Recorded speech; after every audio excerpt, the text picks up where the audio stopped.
You can hear the church bells going off for 6 o'clock. So they're going to ring a couple more times. There's 4, 3, 2, one more. I miscounted. So there was 3 more after I said that. Hey guys, welcome to Sunday Night Live. And why am I here? So I'll tell you in a minute when we see some more people jumping on, but I'm going to go over here and I set the phone up right so you don't see my finger poking at the screen. Cure for Parkinson's was first. Alrighty, yeah, there you go. So we got Deer Hunter here and Tony with an eye. We got Gray. I'm doing this a little bit earlier tonight because one, it gets dark. It's 7 o'clock. It's dark by then. And there's something pretty important that I want to show you guys. So I'll explain it more. Hey, Elric the Blackheart. God bless you, brother. And there's my honey who called me a couple minutes before we went live. I'm like, oh, hon, well, I'm going live. And she goes, oh, I forgot. But I'm going live in a whole hour earlier. But we got Joseph Kelly. And honey, I'm working my way home. Yes, everybody's saying hi to Miss 2.0. Joseph Kelly saying hi. Elric saying hi. Hey, Rick, what's up, Tony? And everyone, yes. How you doing, Rick? We got Jeff. It's going to take a minute. Hopefully, Stitch will jump on here, too. There's Skeeter. How you doing, brother? I saw you were out fishing on the ice. It's going to start melting here soon. Got to get out there and get those videos made. Yeah. Hey, Brad, how are you doing? And Craig's here. Hey, Hammock Mountain, brother. How are you doing tonight? Yeah, it was great hanging with you in Florida.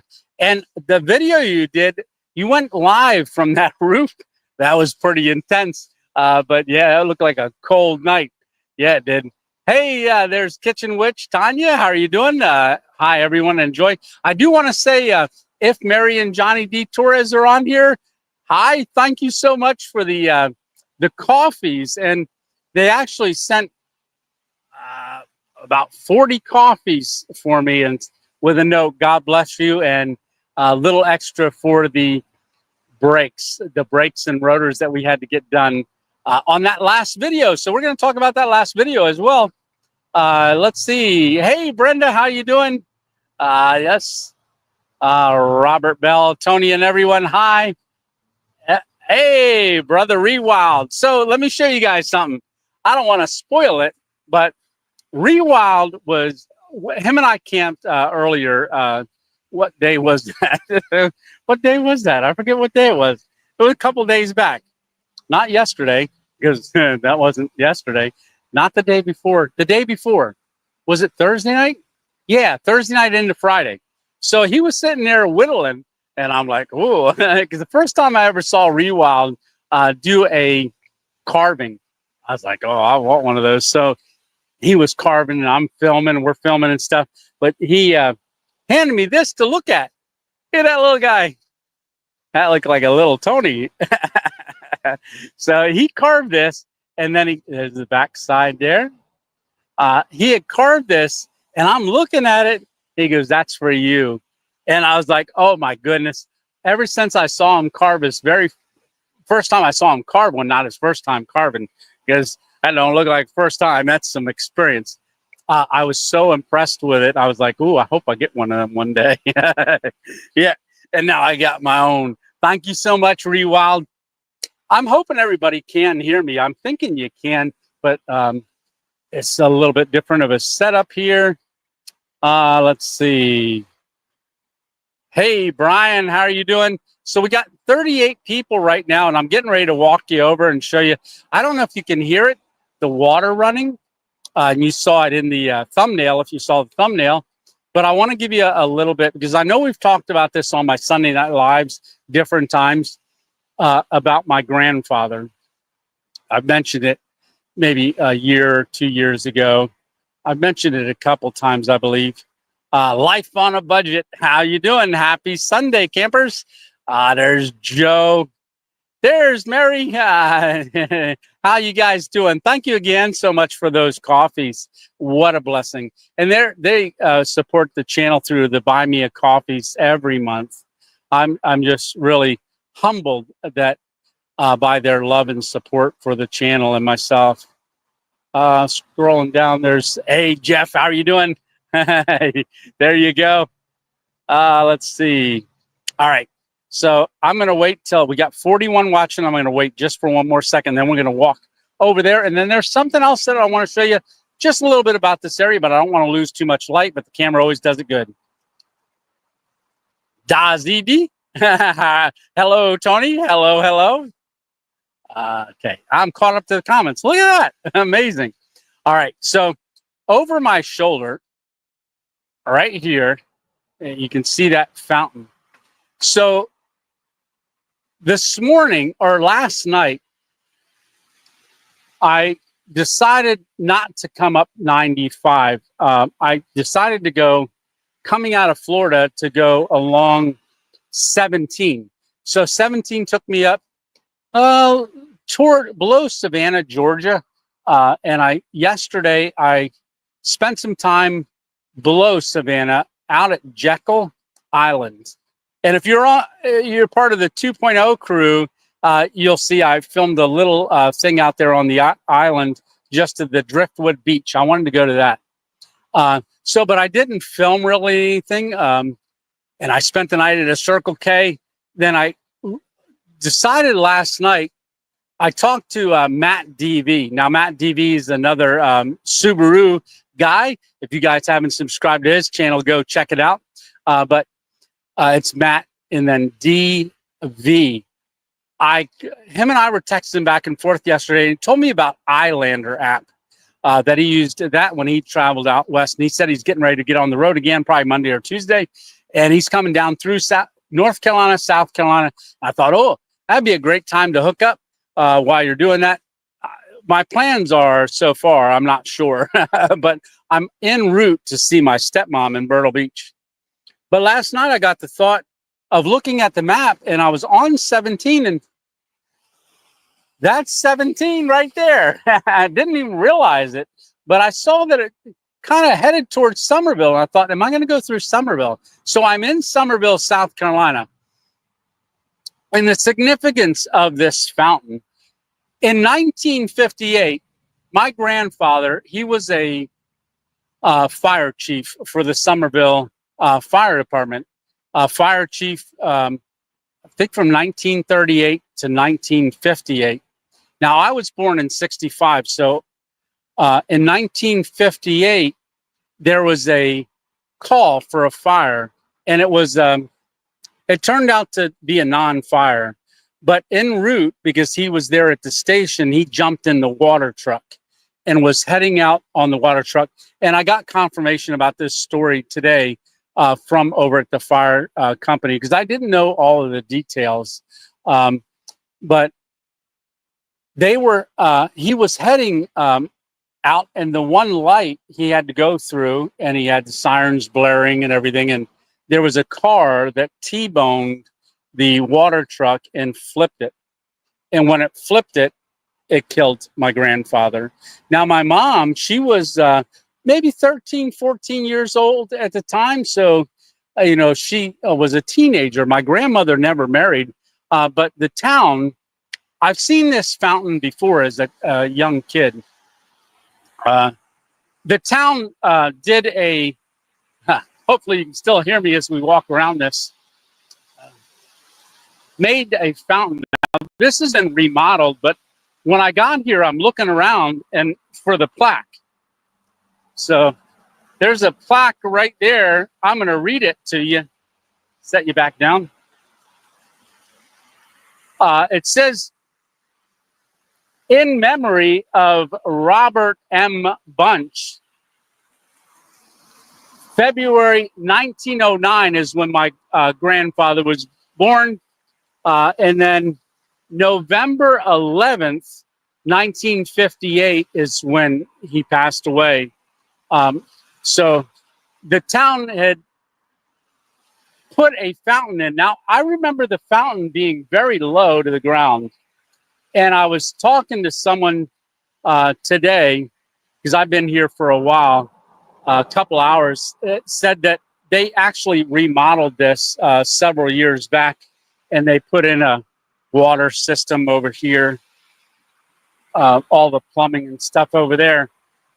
So when I got here, I walked around and then I saw that just a little while ago, because when I was at the firehouse, some of the guys that were at the firehouse for like 8 years had grown up in this town. And I was talking to the one guy, and he goes, well, as growing up as a kid, I always remembered the statue. And I always wondered what that was as I was a kid growing up. And I said, you mean fountain? And he said, yeah, fountain. But the fountain is over there, but the statue has been here since 2003. So it's a statue dedicated to everyday heroes. So this is a beautiful statue. And while I was looking at it, I don't know who it's modeled after, but I tell you what, it looks a little bit like my grandfather, pictures that I've seen. So this is a firefighter, Somerville Fire Department. And right down here is a fire department insignia, and then a badge for the police, and then also for the EMS. So there's three things there, and it says everyday heroes. So this was dedicated on December 19th, 2003 is when that was. So I'm going to go ahead and turn my light on here because I think I have my other light just so you can see it a little better. I know it's going to get dark soon, but just to give you a better look at it.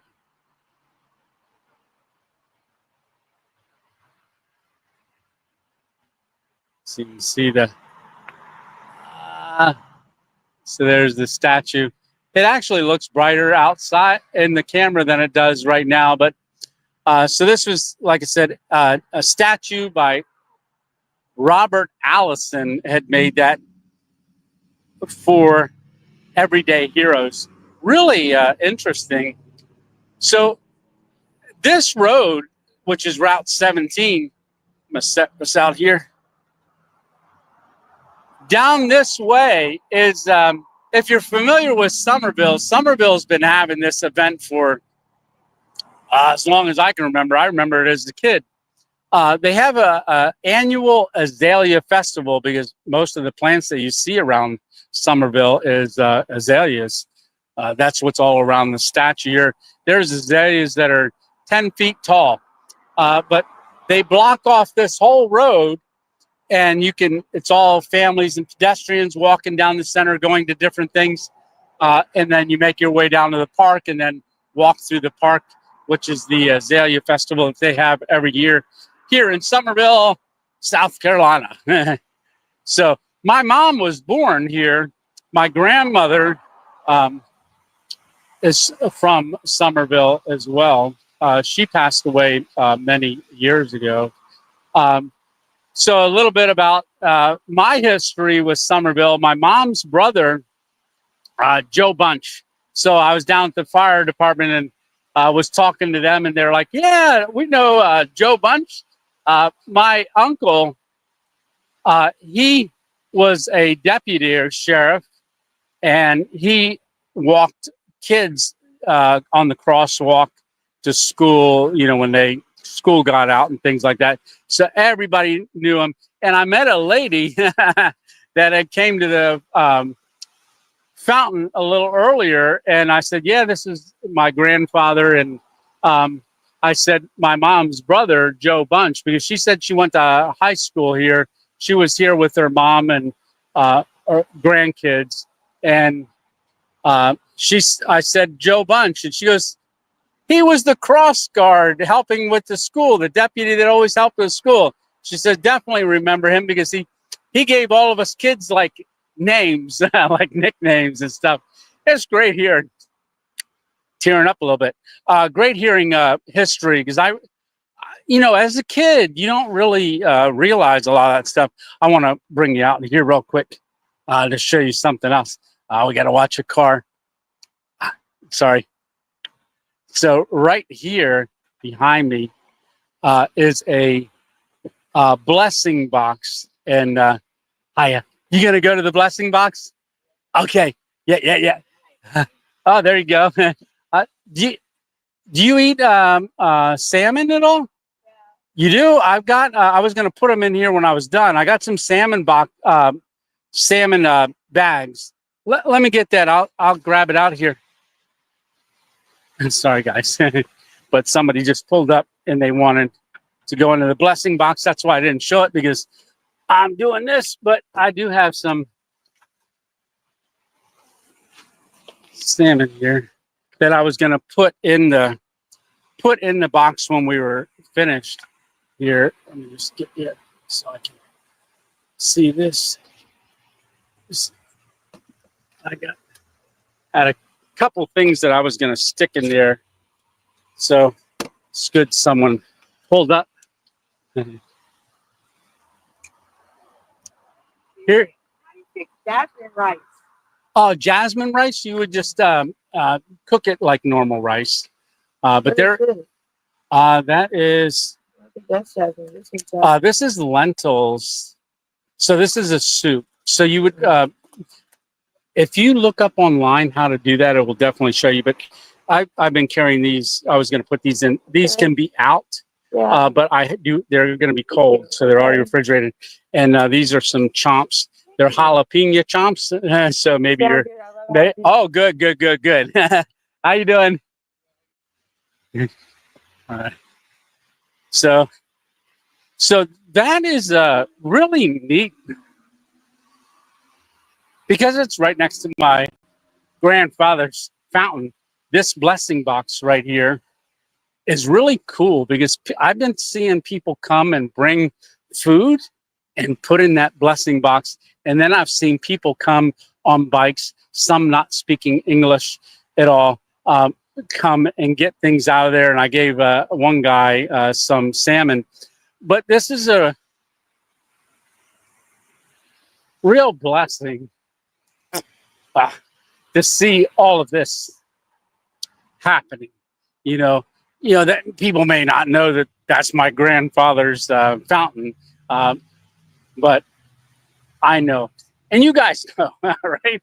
Yeah. Let's see. Let me see where I'm at. There's Stitch. Let's see. I got to scroll up a little bit. All right.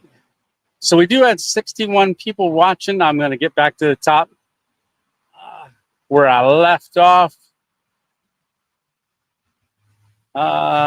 See that. There we go. That's where I was at. So Somerville, it's a lot bigger than I remember, even as a kid.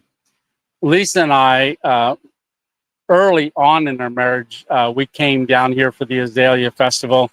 Now, the other side of my family is my great-grandfather was a pharmacist, and I drove by his house because it took me a while to find it, but I finally found it just looking. He was a Melfi. Let's see. Because I remember coming down and swinging from a big old live oak tree on Spanish moss as a kid. Me and my sister. Hey, ditching suburbia. How y'all doing tonight? So that is, you're going to see a video coming up this coming week. Oh, my light went out. Maybe there's going to be enough light.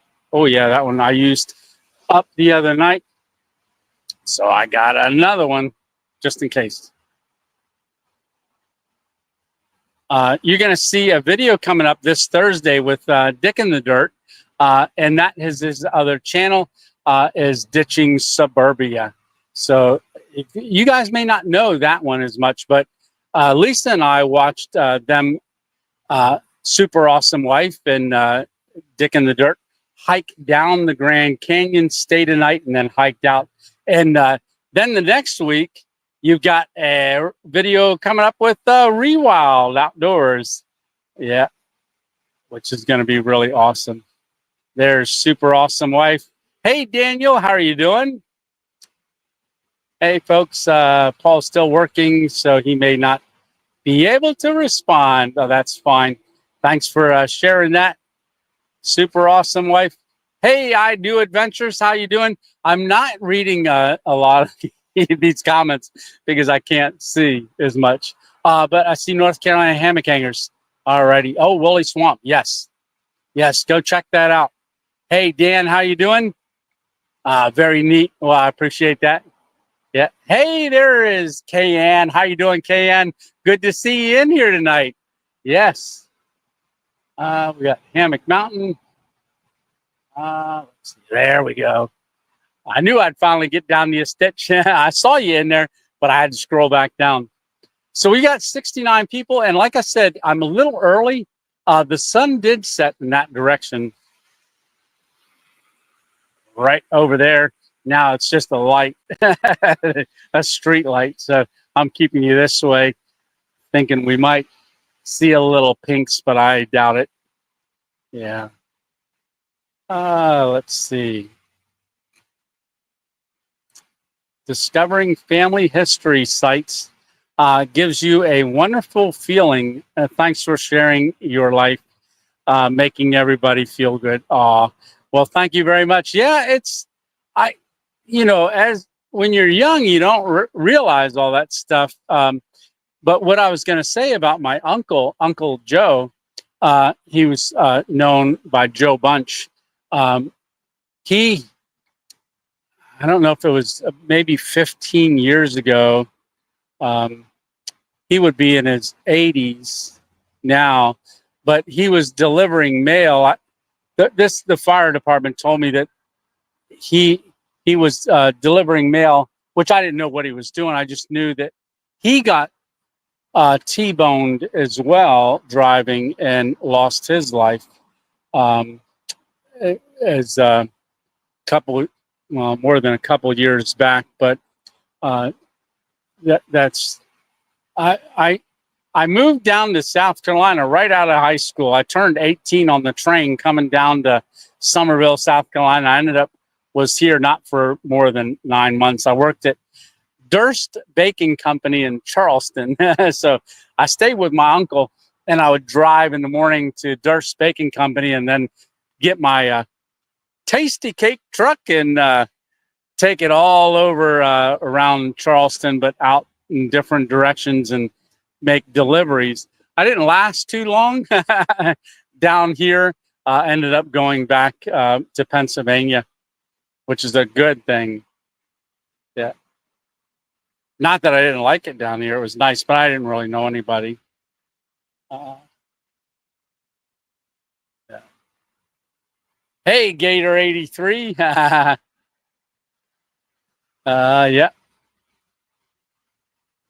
Oh, Wawa from Ocala. How are you doing, brother? Gator, I appreciate that. Yeah, so I've been meeting so many really awesome people. I always meet awesome people when I'm out, and it seems like I meet more people when I'm just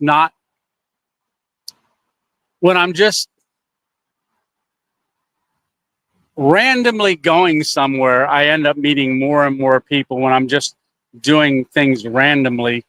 And just like when I got here, I met a 36-year-old guy. His name is Joshua.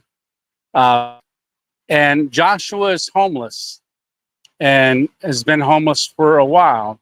So him and I spent about 2 hours together earlier today.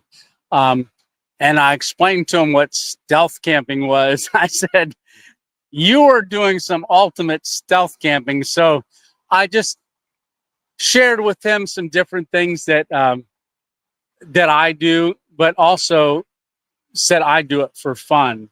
But someone like yourself is doing it long term.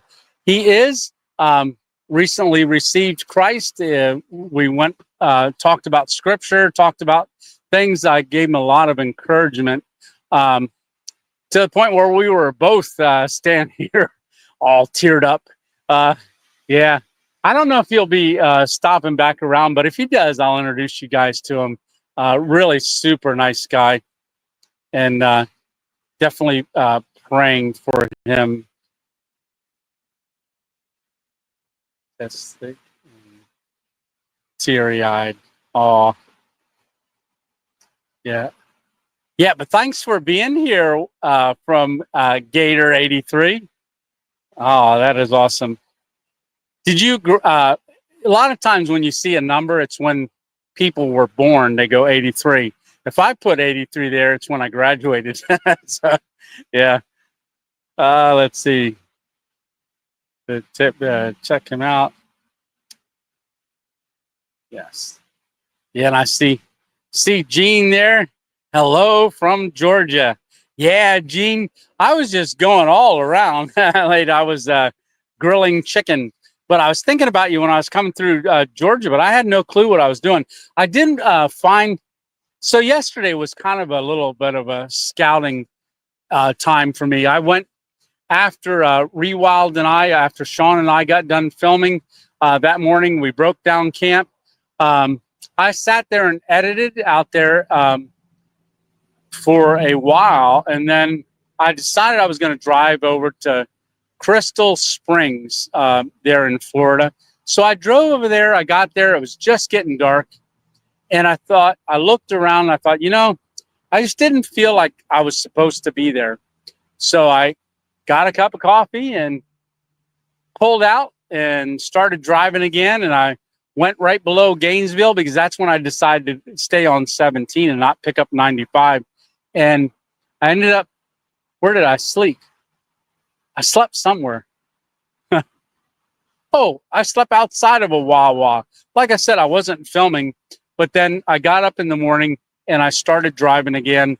And I was looking at places that are and marking them as potential camps next year. So Lord willing, next year I'm looking at a couple places that I want to camp. One of them would be a really cool stealth camp if I could pull it off. But I'm gonna look it up on my map, do a little bit more checking on it.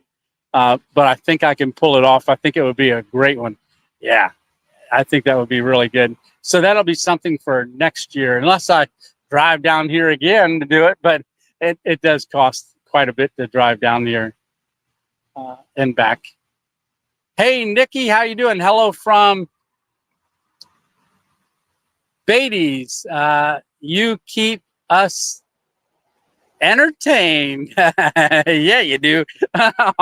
That's so cool, Nikki. There's my brother RNRB Chronicles, Dave. And Dave is on here tonight, which is pretty cool. I talked to him right before I got there. Hey, welcome to the 2.0 crew as a new member. That is awesome. So everybody that's on the crew already, welcome him into the 2.0 crew. Yeah, you got a lot of little videos to catch up on. So what I do is I'll film a little bit, just maybe 1 or 2 minutes, sometimes a little longer. Like we were breaking down camp, Rewild and I were, and I walked you guys around because I hung my hammock for the first time ever a certain way. And oh my goodness, I've always wanted to do that. And I got a chance to do it at the place that Sean and I went to. I'm looking at it going, I think I can do my hammock on that. And I've always wanted to try it, and it worked out beautifully. I'm not going to tell you too much about that video because it hasn't played yet. So the video that actually did go up recently was the Waffle House one. So that was one of those ones where I wasn't going to film. I got to the parking lot and it was raining outside of a Planet Fitness, and they had just shut down. So I didn't make it there earlier in the day. So I left and then I came back. It was raining all day. Went back to that spot because I knew that I could make it to the Subaru dealer for when they opened. So I ended up crawling in the back, and I thought, you know what, I'm just going to start filming from there. So that's what we did. well, we, I did, and started filming from there and thought, maybe this is going to be a video, maybe it's not. But when we got good news and bad news. So it was just a fuse for the car. The bad news was that my rotors and brakes were shot. And I just had it inspected last month, right before I left. I know they did say they were getting low, that I'd have to give them some attention very soon. But I guess I did tell them I was going to be driving about 4,000 miles. So I probably should have made that a little bit more known. Yes. Hey, brother, CNA Adventure, and welcome to the family. There's yes. What a blessing. What a blessing. Yes. All right. And there's Hammock Mountain saying, hey, Charlie.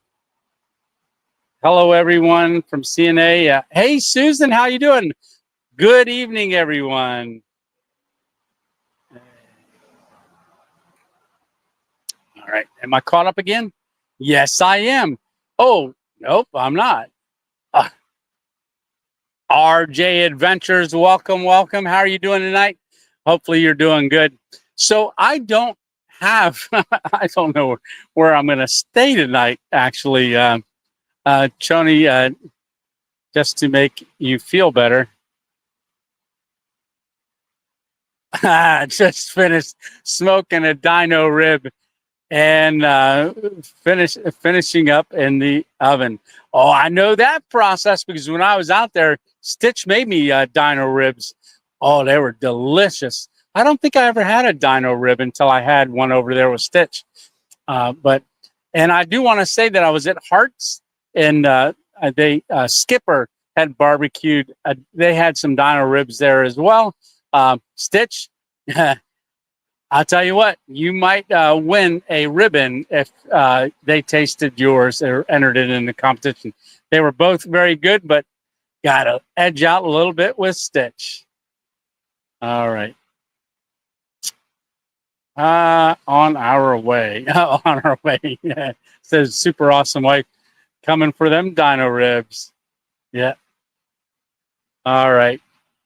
So if you want to start asking me questions, I'll start looking for some question marks. If you're new on here, at the beginning of this video, I explained about this fountain. I'm coming up Route 17 through Somerville, South Carolina on my way to Myrtle Beach. Hopefully I will get there in a day or two.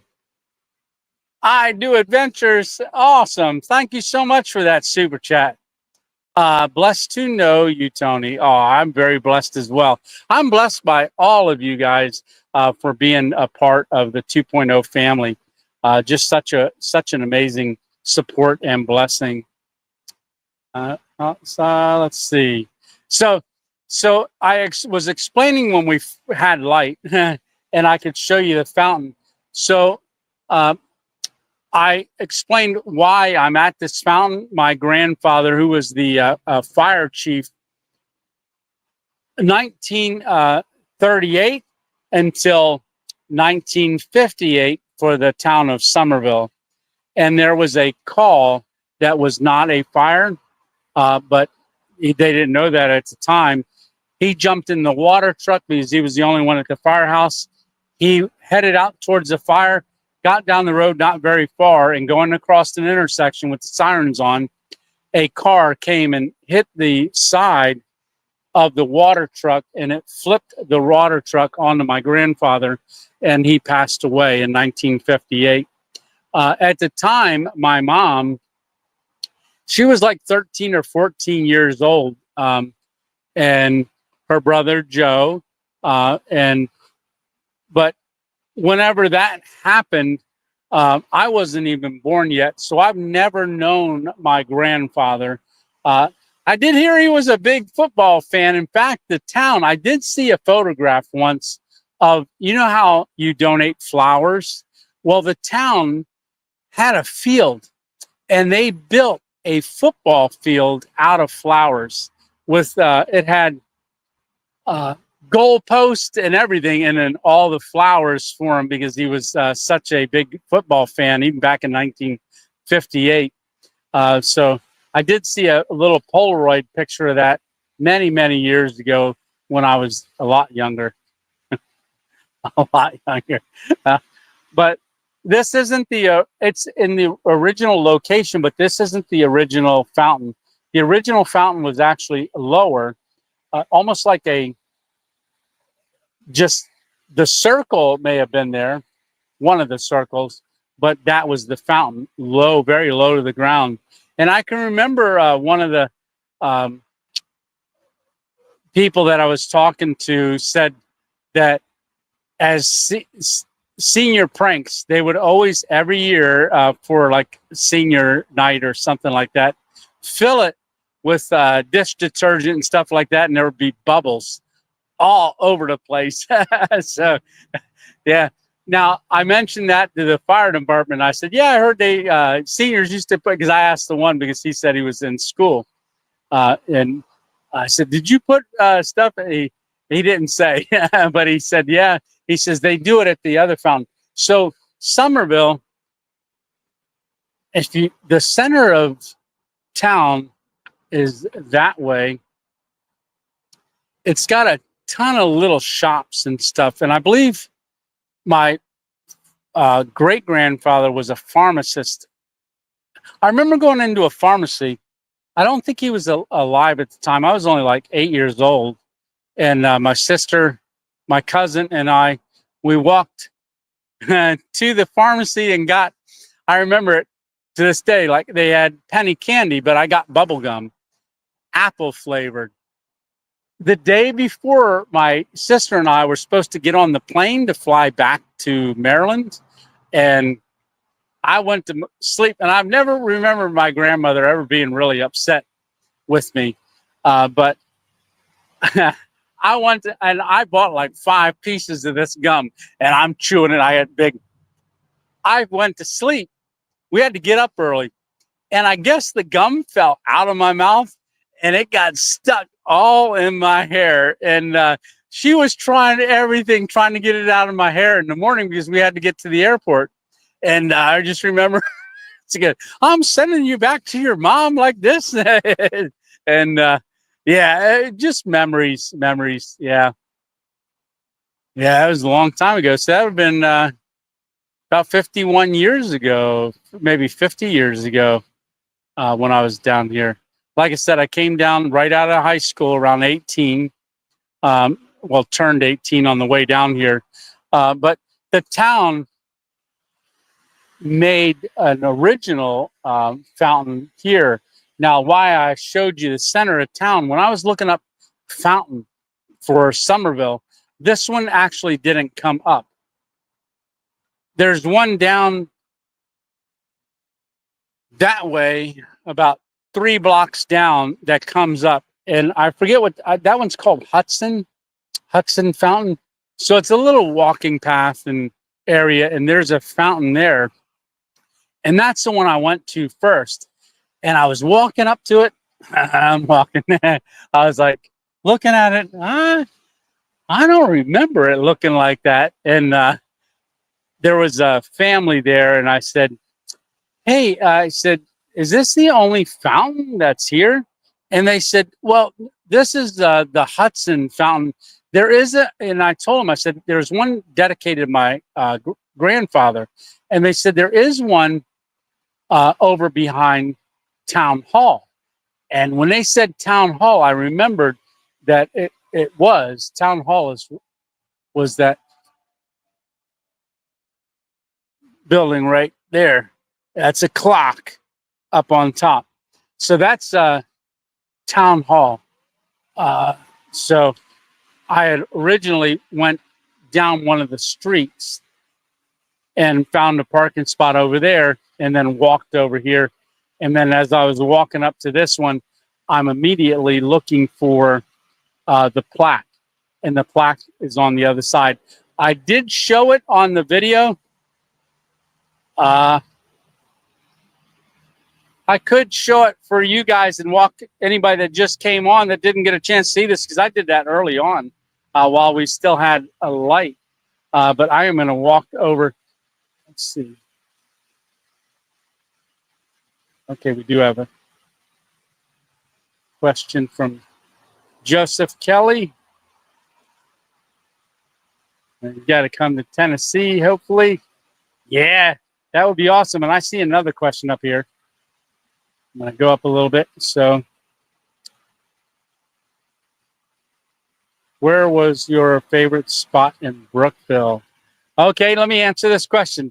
So, where was my favorite spot in Brookville? I think that's somebody coming for the box, the donation box, where you can drop things off and pick things up.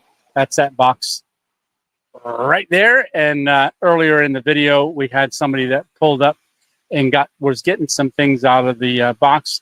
And I was going to put some salmon in the box. And I asked them if they liked salmon. They said yes. So people are always coming and donating and also coming and picking up. There is a homeless population here. Yeah. In fact, I was told about a spot over there. I don't want to point over there where you can get things, or there's a nice place to hide over there out of the way. All right. Yeah, somebody's getting some items there.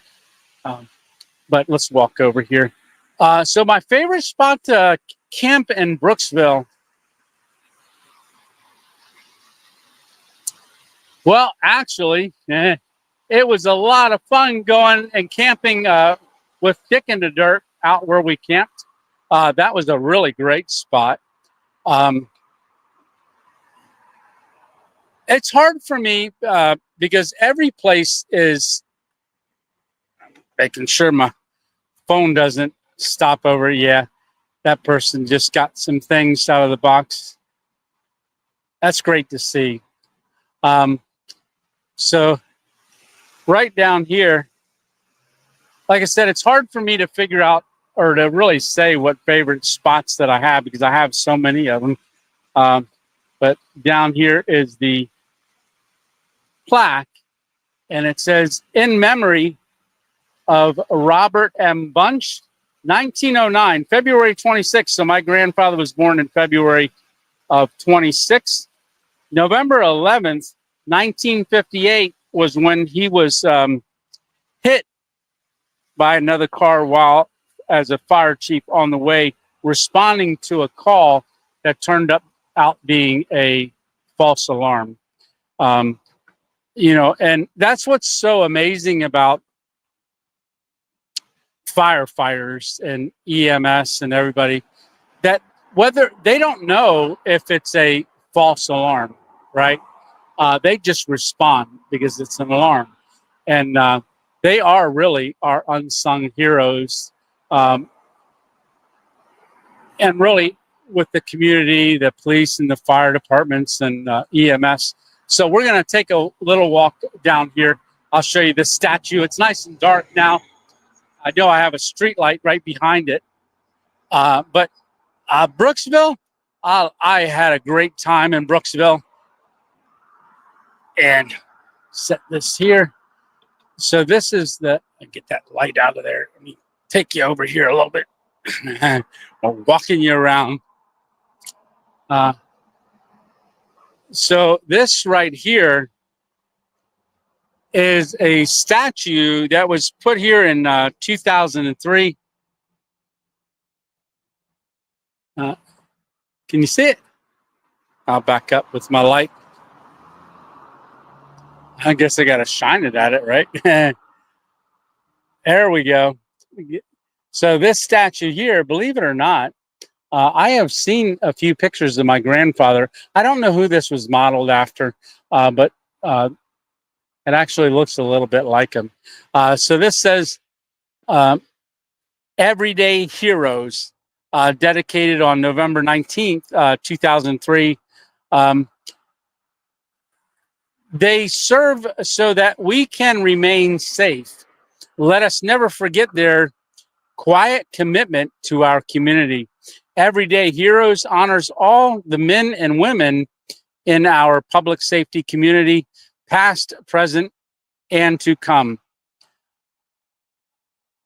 Honored as well are those who have made the ultimate sacrifice in our defense, given to Somerville through the generous donations of American La France First Citizens Foundation, Somerville Medical Center, the family of Sheriff Carl Knight, and hundreds of community members.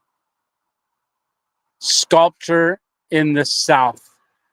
So you can see this is a helmet saying Summerville,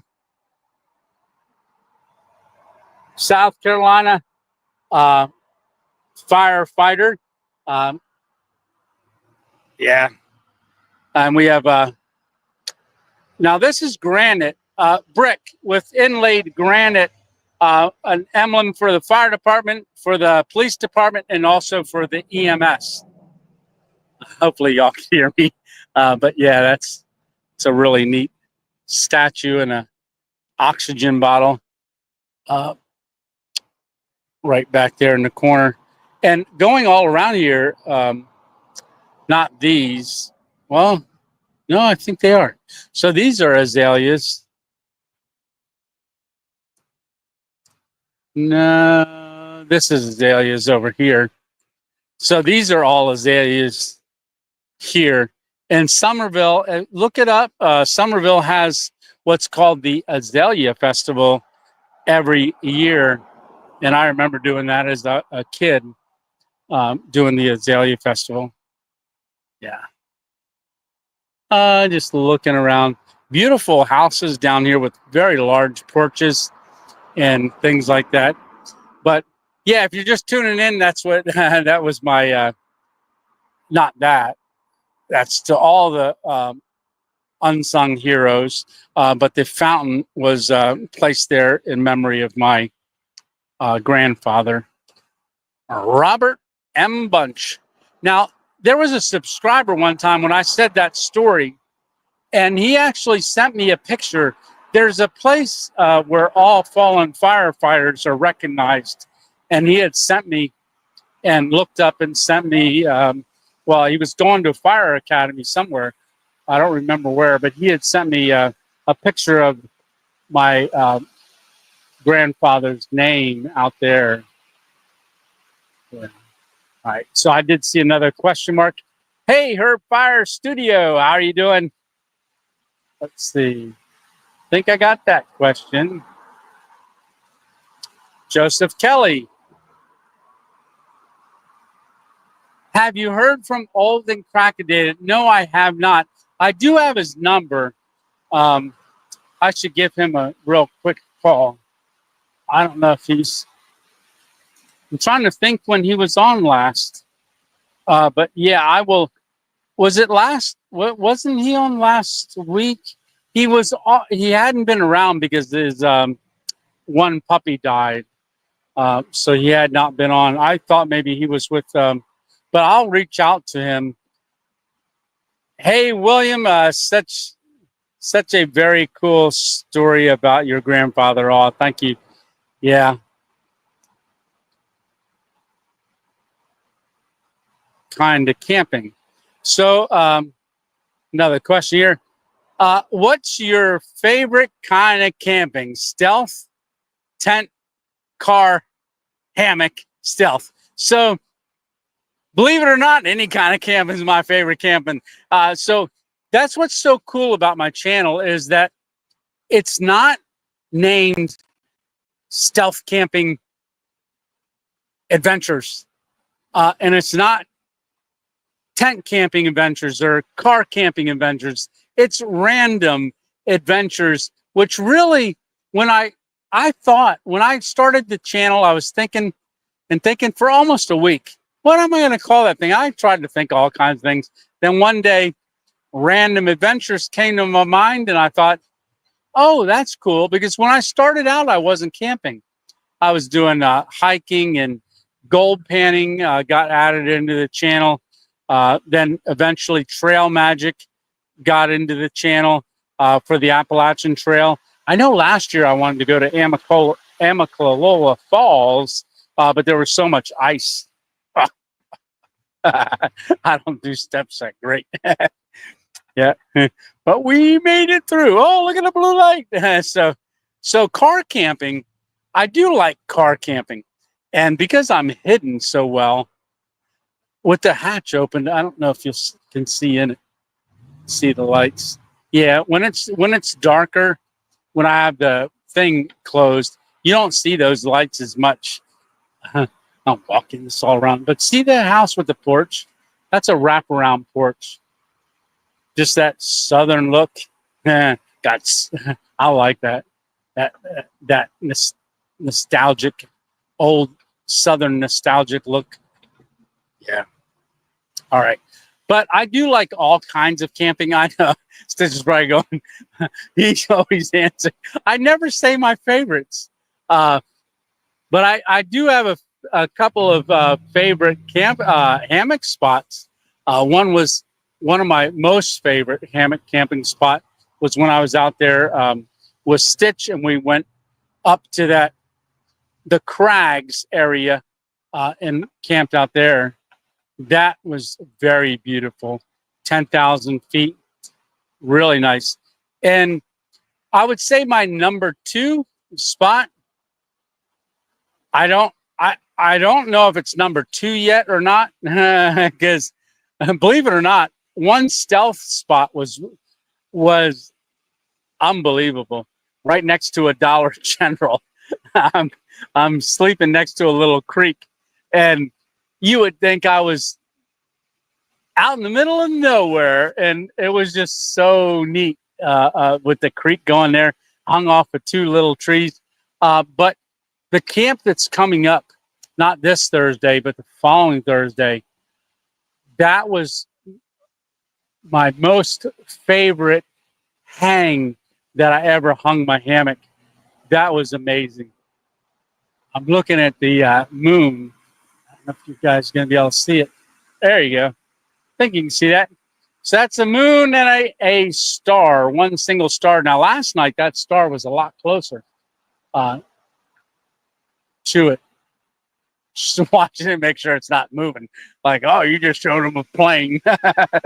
Yeah, and no plane. Let's see. Okay, so that was that question. Thanks, Hammock Mountain. Such a powerful story about your grandfather and beautiful fountain about it. Oh, well, thank you.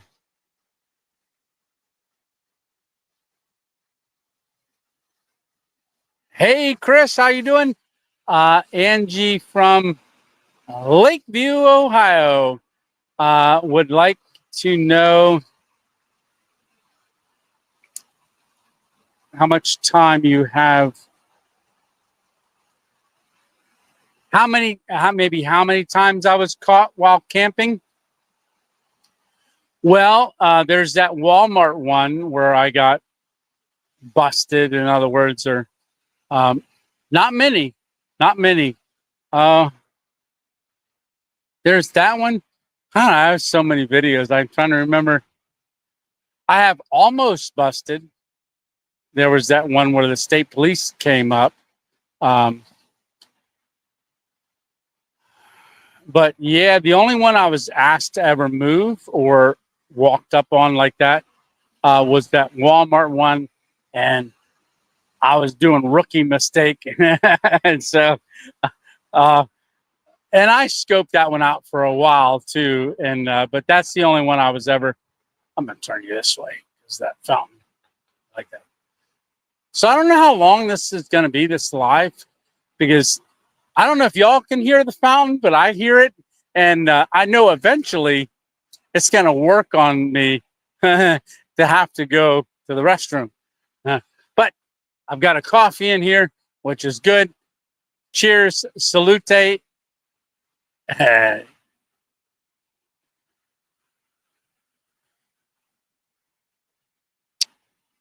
a good cup of coffee.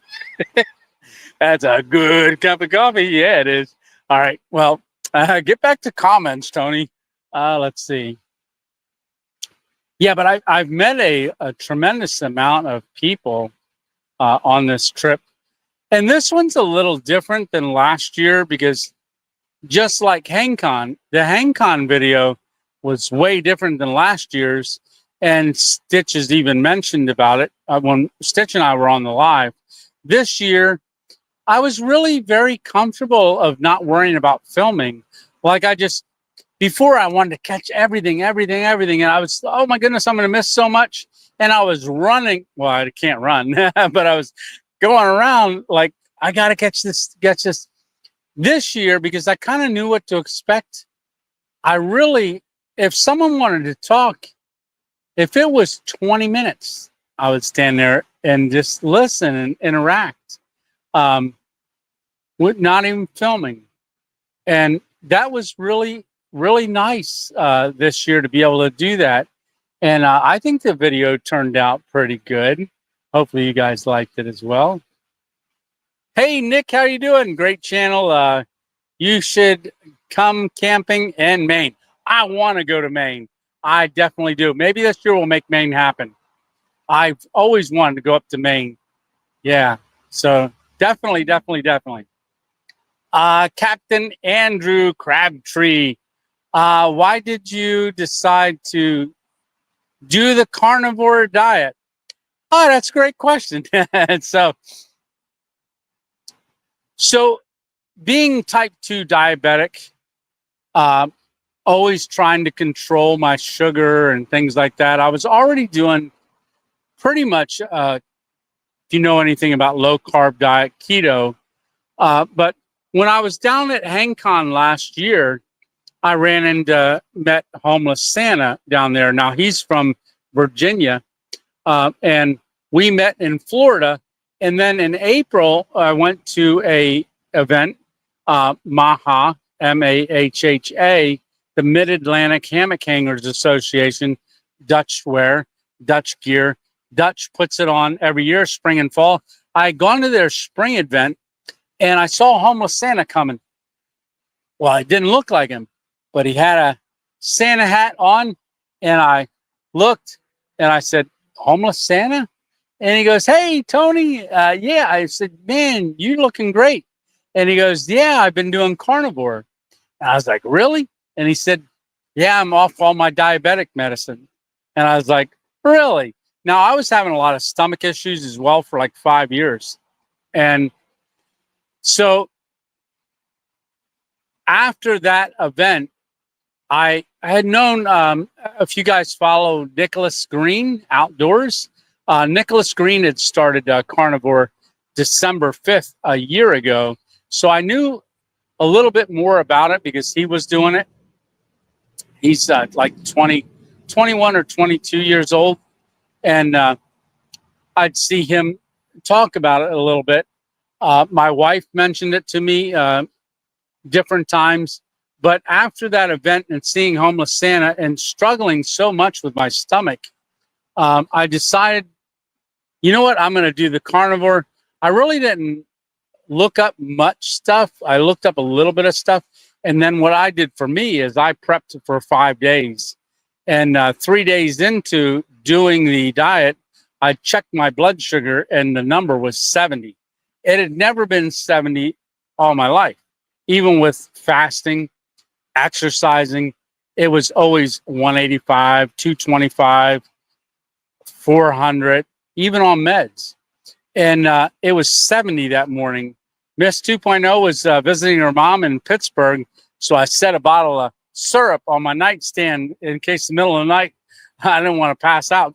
But I was supposed to take my shot. I did not take my shot. It went another couple days because I didn't want to take it and have it drop because it's a once a week shot.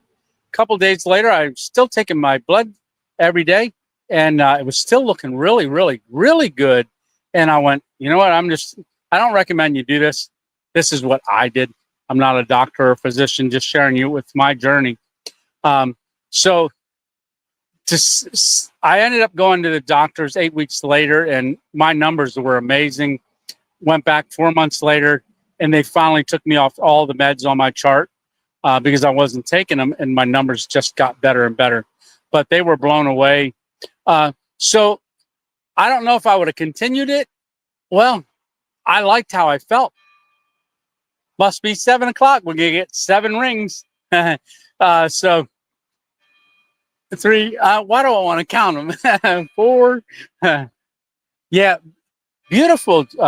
That's coming from the top of the courthouse over there, or the town hall, or I'm not sure what that is.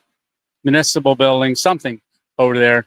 But I know down that way there's a lot of churches, and I remember all the old churches when I was in town before, near the Azalea Park. So, because my results were so good, and I was feeling so good, I didn't want to change. Once I was in it for about a month, even though I didn't know what the results were yet, I felt so good. In fact, my doctor, when they said about, I told them what I was doing, she goes, well, what about vegetables? I said, nope. Well, what about fiber? And I said, no. And I said, in fact, for the last 5 years, I've had these stomach issues. And she goes, yeah, because they've been testing me for everything, IBS, Crohn's, all kinds of stuff. And I looked at her and I said, my stomach issues went away on day 7. And so just, I feel so good on it. And who doesn't like to eat a ribeye? But I eat a lot of ground beef. Like I said, tonight, what did I have? Just give you an idea. I do eat fish too, and cream cheese. I took Philadelphia cream cheese, mixed a Atlantic salmon in it, stirred it all up, made like a tuna salad out of salmon salad, and used the cream cheese as like a mayonnaise. And I put it on pork rinds and was eating that while I ate that. So that was my dinner tonight. But yeah, so that's why I've decided to stay on it. So I believe 9 months and 3 weeks on it. Feeling great. Yes.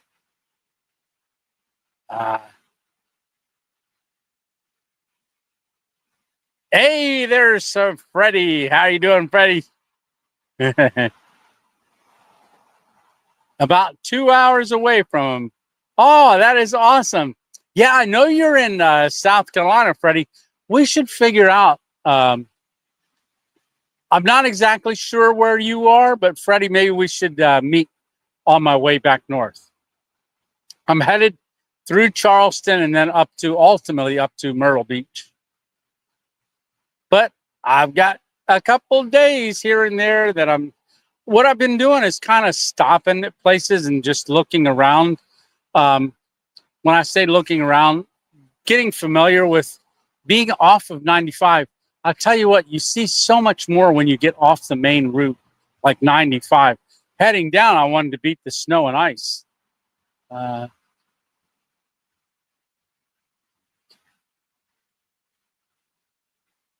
There's the Daniel. JP, hey, 2.0 crew. There you go. Hearts was his favorite, right? Yeah. And that was so awesome being able to help a local community. So as you guys know or don't know, Hearts is a meat market. That's off my beaten path of what I do videos. But about 1 out of every 2 customers that went in there said they saw the video. I was there the other day before I headed out to go camp with Sean, because I had to pick up a few things to go for our camp, because I said I'd be bringing them. And while I was in there, I was just getting ready to leave, and there was a couple in there, an older couple, and I was saying goodbye to Daniel, and he goes, "Hold on, Tony." He said, "This couple right here are here because they watched your video," and they both turned around and went, "Oh, it's you!" And that was so cool. I was eating a gator dog at that place, and a lady's walking up, and I got the hot dog there, and I'm sitting at the bench, and she goes, "Random," and I said, "Yeah, 2.0," and so I had to get out of Brooksville. I'm just kidding. I was just getting so well known. But they said that they saw my live during there, and then I gone to the gator place the next day to get that gator dog. But really cool. Brooksville is a very, very neat place. Oh, and super awesome wife. I went and had a coffee at that little coffee spot that you mentioned about being in Brooksville, and I told him that you guys had sent me there. Hey, Lisa, how are you doing? From Blaine, Kansas. Looking over my shoulder because I heard something coming this way. With the fountain, it's hard to hear what's around you, but I thought maybe someone was coming up to go to the box. I want to make sure they're not in the camera. Let's see. Daydream Outdoors. How are you doing tonight? Oh, there's Leonard. It's what? High in the 80s tomorrow. Ah, that's good. Yeah, that is real good. 80s are coming. A question for Tony, says Tanya. Put 3 question marks in front because that helps me see it. Yeah, absolutely. Thank you so much, Kitchen Witch. Let's see. True, Daniel. Let's see.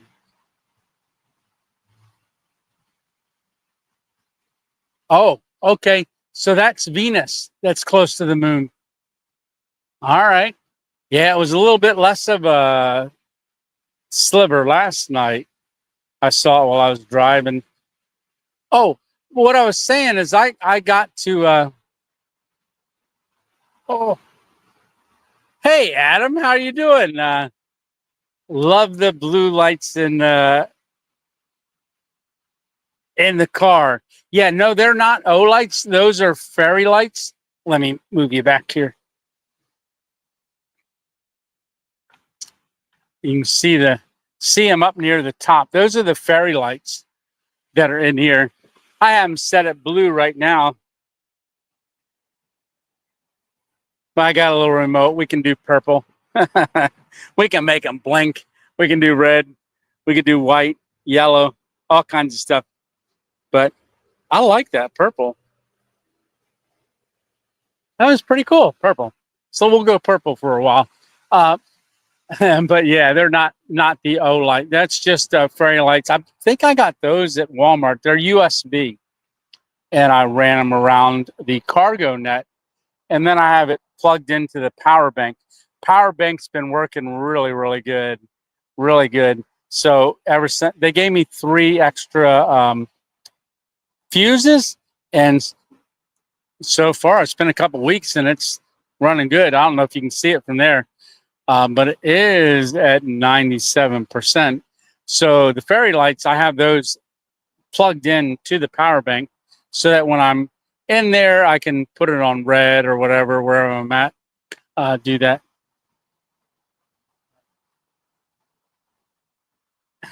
Right. In 2024, I wasn't I, Stitch? Yeah. Even Stitch noticed more chill this year. Yes.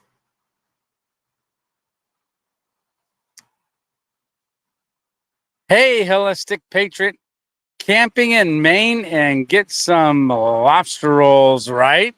While you are there.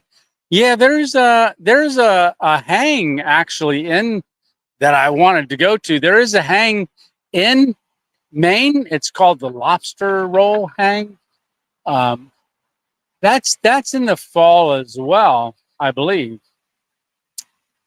That would be a cool hang to go to. Yeah, that would be really cool.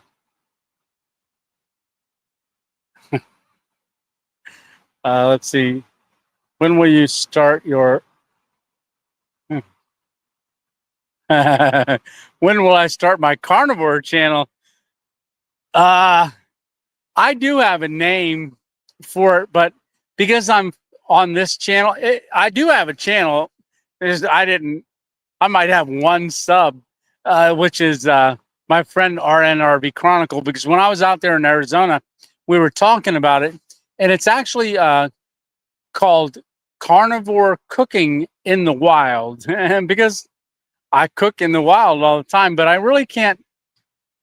I just haven't put any energy to it, but I at least got the channel name if I ever do it. Yeah.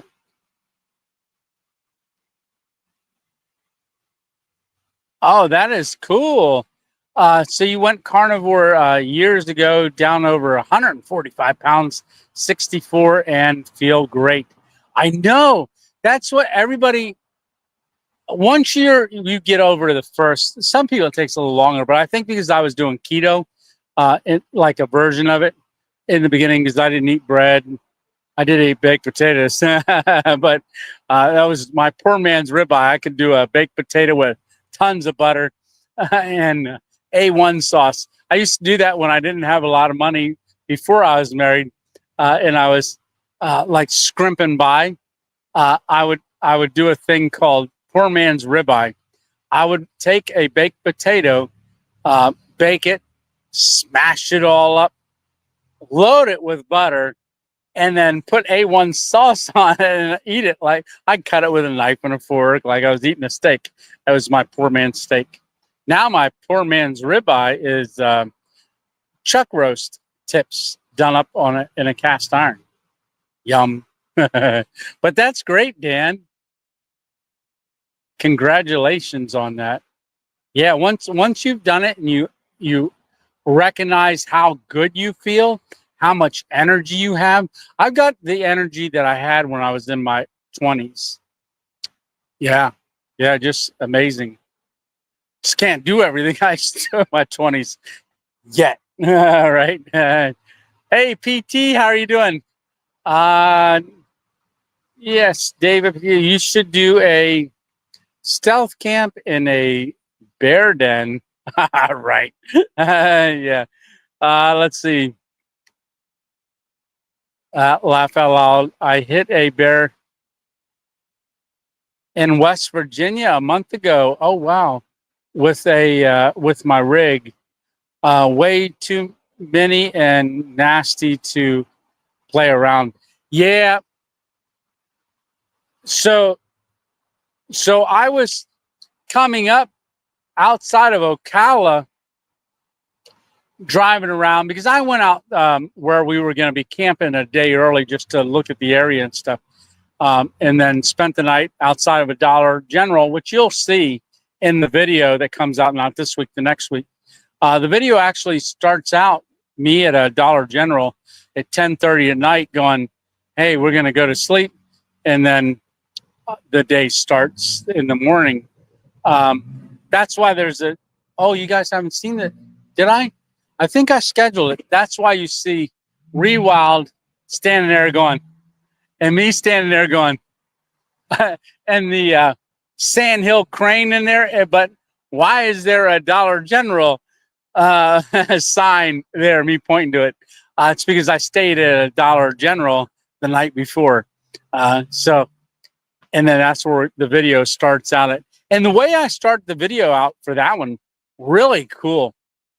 I showed Sean it. He's like, "Oh, that is so neat," and it was really great camping because I gave him and some things that I do, some tips, and we talked about YouTube, talked about so many different things. That's going to be a fun camp. I know you guys, coyotes, so hard to catch on film, but I finally caught them because anytime they were calling all over the place. Yeah, it was good. But when I was driving out there, driving around, I had going out of Brooksville, there was this one section I was driving and I saw my first wild boar dead on the side of the road. So roadkill, but it was a boar and I was going too fast. I was looking at it, is that a tire? And then I saw it as it got closer, but I had someone behind me and it was a pretty long straight stretch. And then I turned around and I was heading back and I couldn't find it again, but it was laying there. Hopefully it was sleeping. But there was one area that was 33 miles going from Ocala out to, I always want to say Spring, but it's not Spring.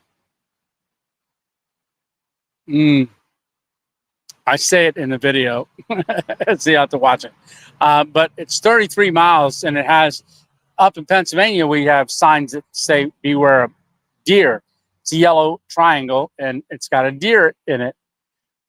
First time I ever saw a yellow warning sign, a diamond sign with a bear in it. I've seen moose. I've seen elk. I've never seen a bear sign. So I was hoping to see one, but haven't seen one yet. I know I keep moving you around. Trying to get a little better view of that with me and stand over here. Yeah, there we go.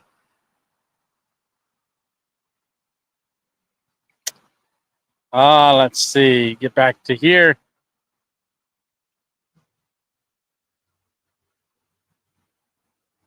Yeah, holistic patriots. Absolutely. Yeah. No, a great way to learn more about it is I know Homestead How, HOW, is going to be, he's been working on a documentary and called Healing Humanity, but he talks to doctors and stuff all the time. But one of the things that you can do is because I'm type 2 diabetic, so you can type in carnivore and whatever ailment you have, type that in, whatever medical issue you have that in, and you'll see things that pop up of doctors that have been treating people for years and years. And just watch it. Not that you're going to do it or have to do it, but just watch it. And if you want to learn more, YouTube's great for learning things. Definitely is.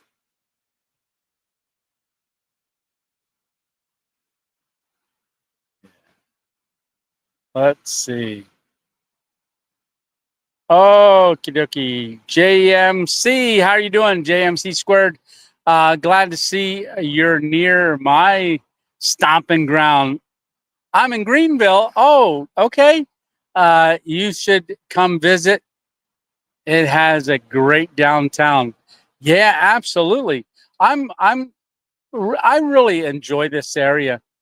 This time of year is beautiful down here. I know when I was a kid, one of the things I did know down here in the summertime, about 3 o'clock in the afternoon, huge thunderstorms, lightning and thunderstorms would come rushing through because of all the humidity.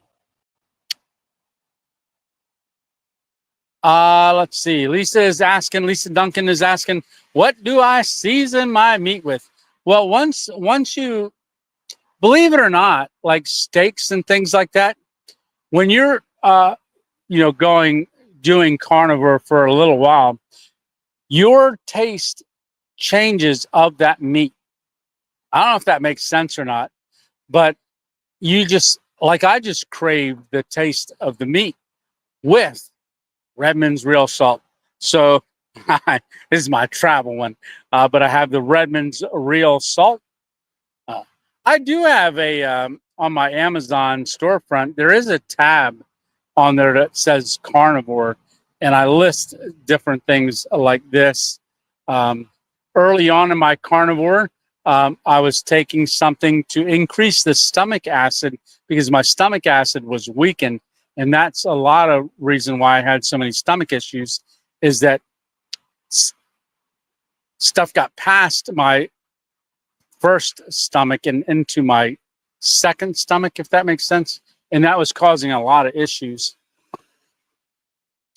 But because my pancreas got lazy, because that's why I was type 2 diabetic, got lazy, I actually do, which I didn't bring them with me, but early on I was taking beef pancreas, because that's supposed to help with what your body doesn't produce, if that makes sense, while it's healing itself.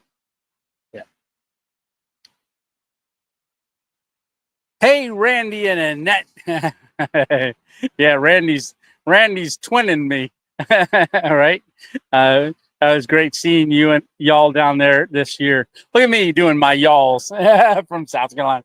My mom, when she comes to visit South Carolina, I always know when she does.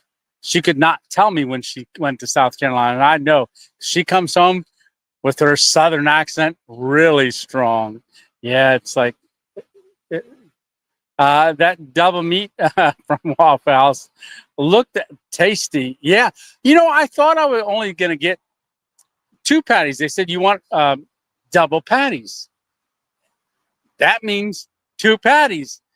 No, she meant a double order.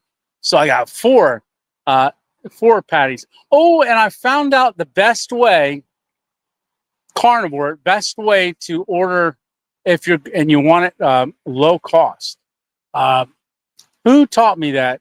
One of the waiters at Waffle House about a week ago. I don't remember his name. I don't remember his name. Young guy. And we were trying to figure out, because every Waffle House kind of does it a little different. And you get different prices when you're ordering the same thing, because they don't really have a menu for if you just want eggs and something else.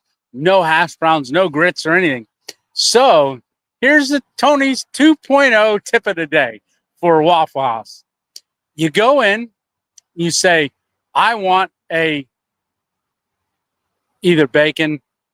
I did sausage. I would like a sausage and cheese sandwich, but hold the bread. And they look at you, okay, well, sausage, egg, and cheese sandwich without the bread. And you say, can you put the sausage on the side? And for those eggs, can I get, what is the sandwich, 2 eggs? Can I get 4 eggs? Because every extra egg is only 50 cents. So you can get 4 eggs and tell them, for that egg sandwich, I would like that egg scrambled. And yeah, you can go ahead and throw the cheese in the egg when you're scrambling it. And you will get 4 eggs, 2 pieces of cheese, and 2 patties of sausage. It's the best way to order it. And he figured it out just sitting there going through the menu. Well, if I do this or this, because they're all different. Really incredible how different they are, because most of them just look off the menu and go, okay, you want this. And it's this price. So that's probably the cheapest way to do it. Thought somebody was over in the bush right there. I know, like I said, I know the one guy was going to be coming back, and I was hoping I would be able to introduce you to him. Joshua, I met Joshua earlier today. Had a blessed time with him. Now, he is homeless. And if y'all can pray for Joshua, 36-year-old young man, just came to know the Lord not too long ago. And I think this might be him riding over here. I think it is. All right. So let me keep going. So Sunny Dream, hi everyone. Let me answer that. Let's see. Hey, there's Lou. How are you doing, Lou? Awesome. Good to see you in here.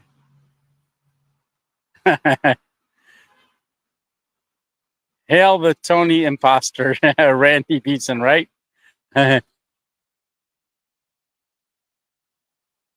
No, that's actually not Joshua. That's another guy on a bike. He just came and got a bowl of ramen noodles out of the box. So if you guys are new here tonight, just came on. So I was showing you guys the fountain that was in memory of my great grandfather here in Somerville. He had passed away, chief firefighting chief, and so that guy was coming and getting a meal. Yeah, because when I looked at this earlier,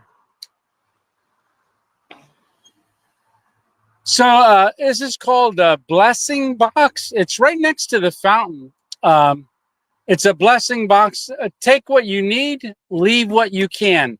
So there's little compartments here. So we got a creamy peanut butter.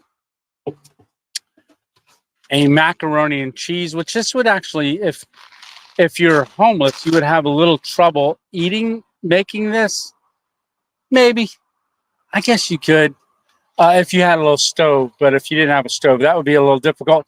But this isn't just for homeless. I know there's probably some, talked to some other people. The one guy said, was talking about his family and stuff. He has a few kids and things. So this is Chef John's spaghetti sauce. So we got a spaghetti sauce, a big can of cut green beans, tomato sauce, tomato sauce, and a tomato soup. So, because I don't know, I think I have some more stuff. So on the side of it, it says Somerville Strong. So it's kind of like a library, you know, a book library, which there is one right here that the Rotary Club put in a book exchange. And I know that multiple people do the book exchange. I've seen people coming and bringing and taking books.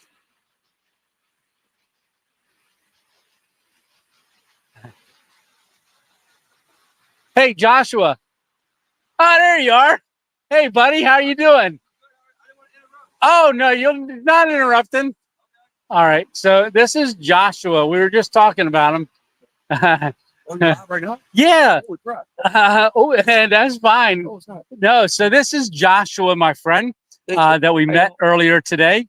So Joshua is homeless, and you've been for a while now, right? Yes, sir. Oh, yeah.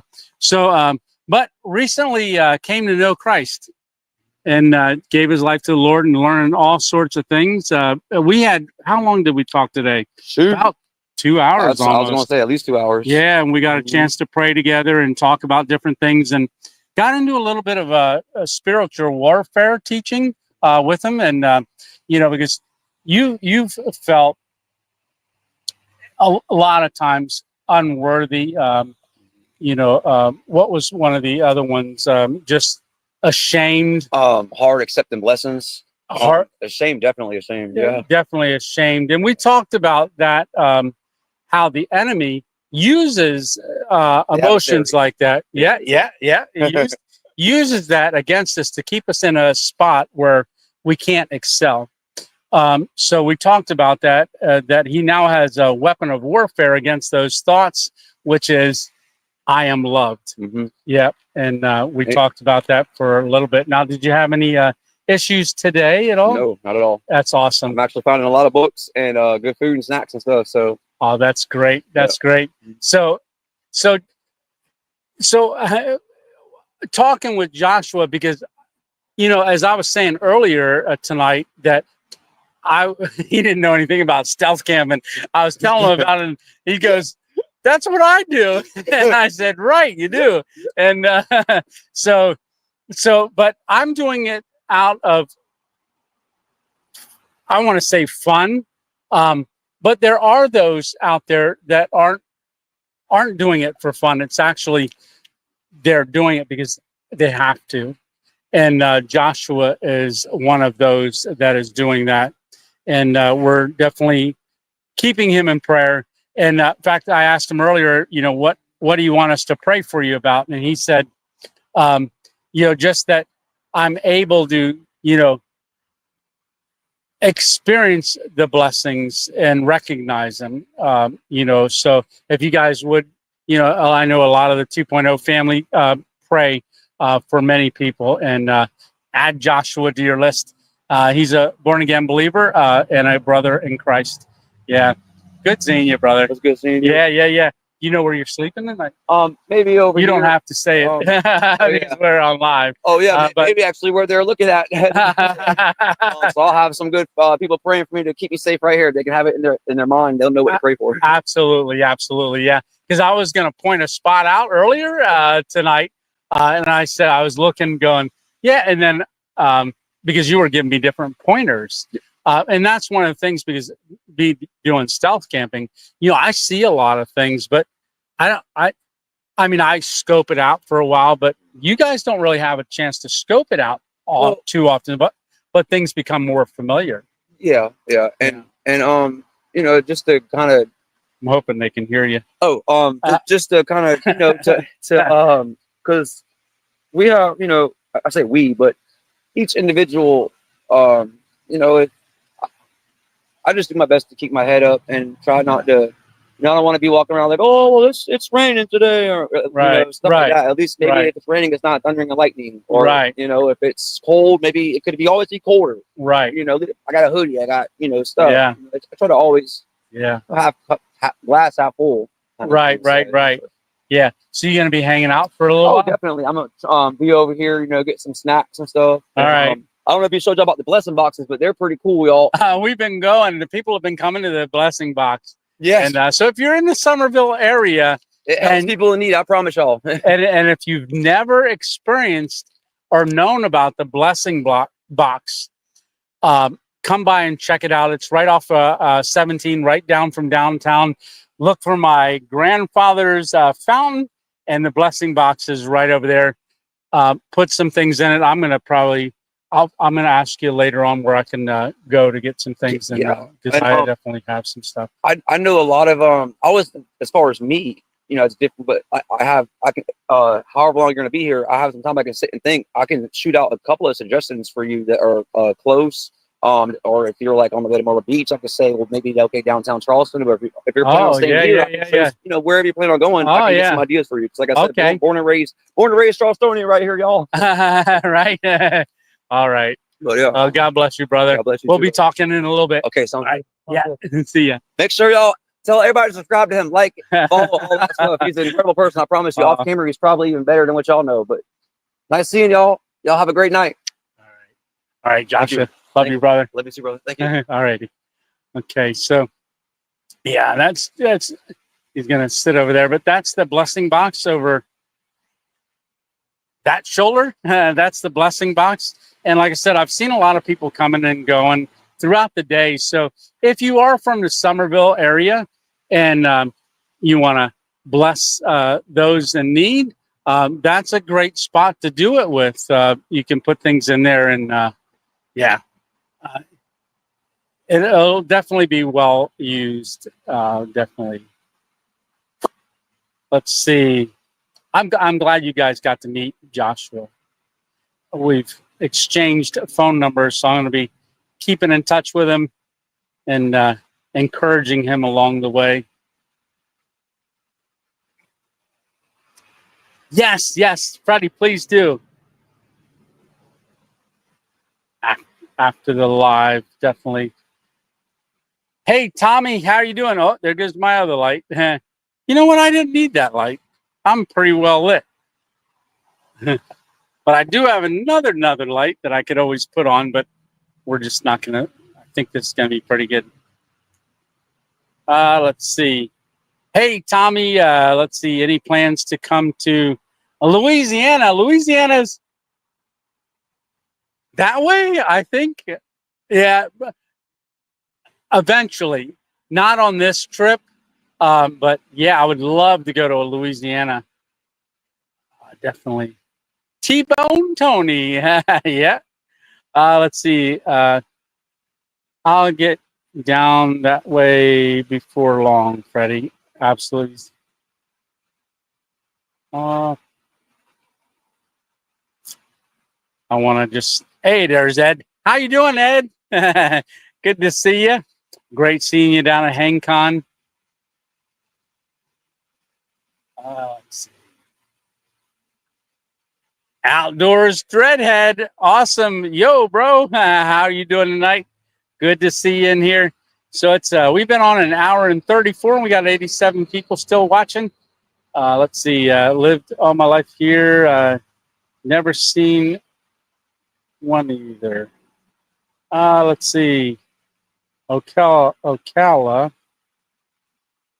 National Forest is loaded with bears. Yeah. Squirrels swimming in that fountain. You know what? there are a lot of squirrels here. They were running all through stuff. So that's what I was actually hearing over here. There were some squirrels. And not only that, but there are two trees right over here, tucked in a little bit, but very obvious.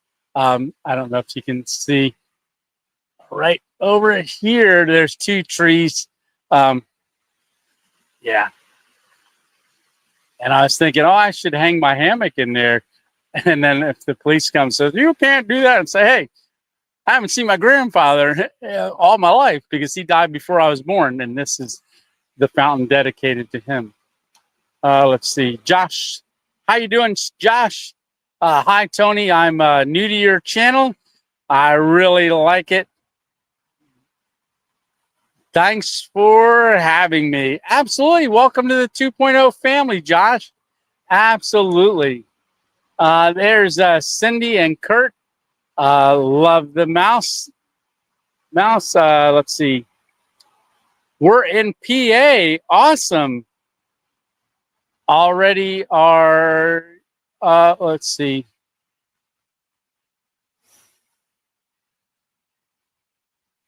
Were you just outside of Philly? Oh, where am I from? So I am Elysburg, Pennsylvania. So that's north of, say, Hershey, Pennsylvania, or Harrisburg. It's about an hour north up 81, and you get off a certain exit and head towards Elysburg. Yeah. And about an hour south of Wilkes-Barre, Scranton. Hey, April, do you eat anything besides meat, like any fruit or vegetables? No, I don't. No fruit, no vegetables. Just beef, butter, bacon, eggs, fish. Heavy whipping cream I do sometimes, like when I make my soups. I am carrying my beef broth with me, but no vegetables or fruits. Now, when like the lady that came and I gave her 2 chomps from here for the blessing box, those chops have jalapeno. They're jalapeno chomps. So technically there are jalapenos in that chomp. I mainly eat the original, but I do like the jalapeno every once in a while. Well, when I first started Carnivore, I was eating more of those. But not to say that I'll never add in any fruits. Basically, I might eat a certain fruit when it's in season. You know, it was only 60 years ago or something like that, or back in the 50s, that vegetables and fruits weren't available 24/7 all over the world. But with railroads and shipping and stuff like that, you can have lettuce any time of the year. So I may add in a few things that are in season every once in a while, like blueberries, if they're local, grown. Because really, we used to only eat at harvest. Bison, taco, salad, meat for lunch. There you go.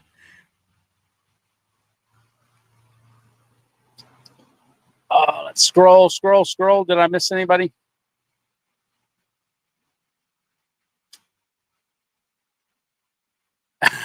All right. The May Stringer, that's where we did our live last Sunday, was the outside of the most haunted house in Florida, and the 5th haunted, and I didn't know any of that, but the 5th most haunted location in the United States. I ended up looking up a lot of different videos about it just to see how many there were. Quite a few. Hey, 257 Mile, heart, pray, love, pray. Amen.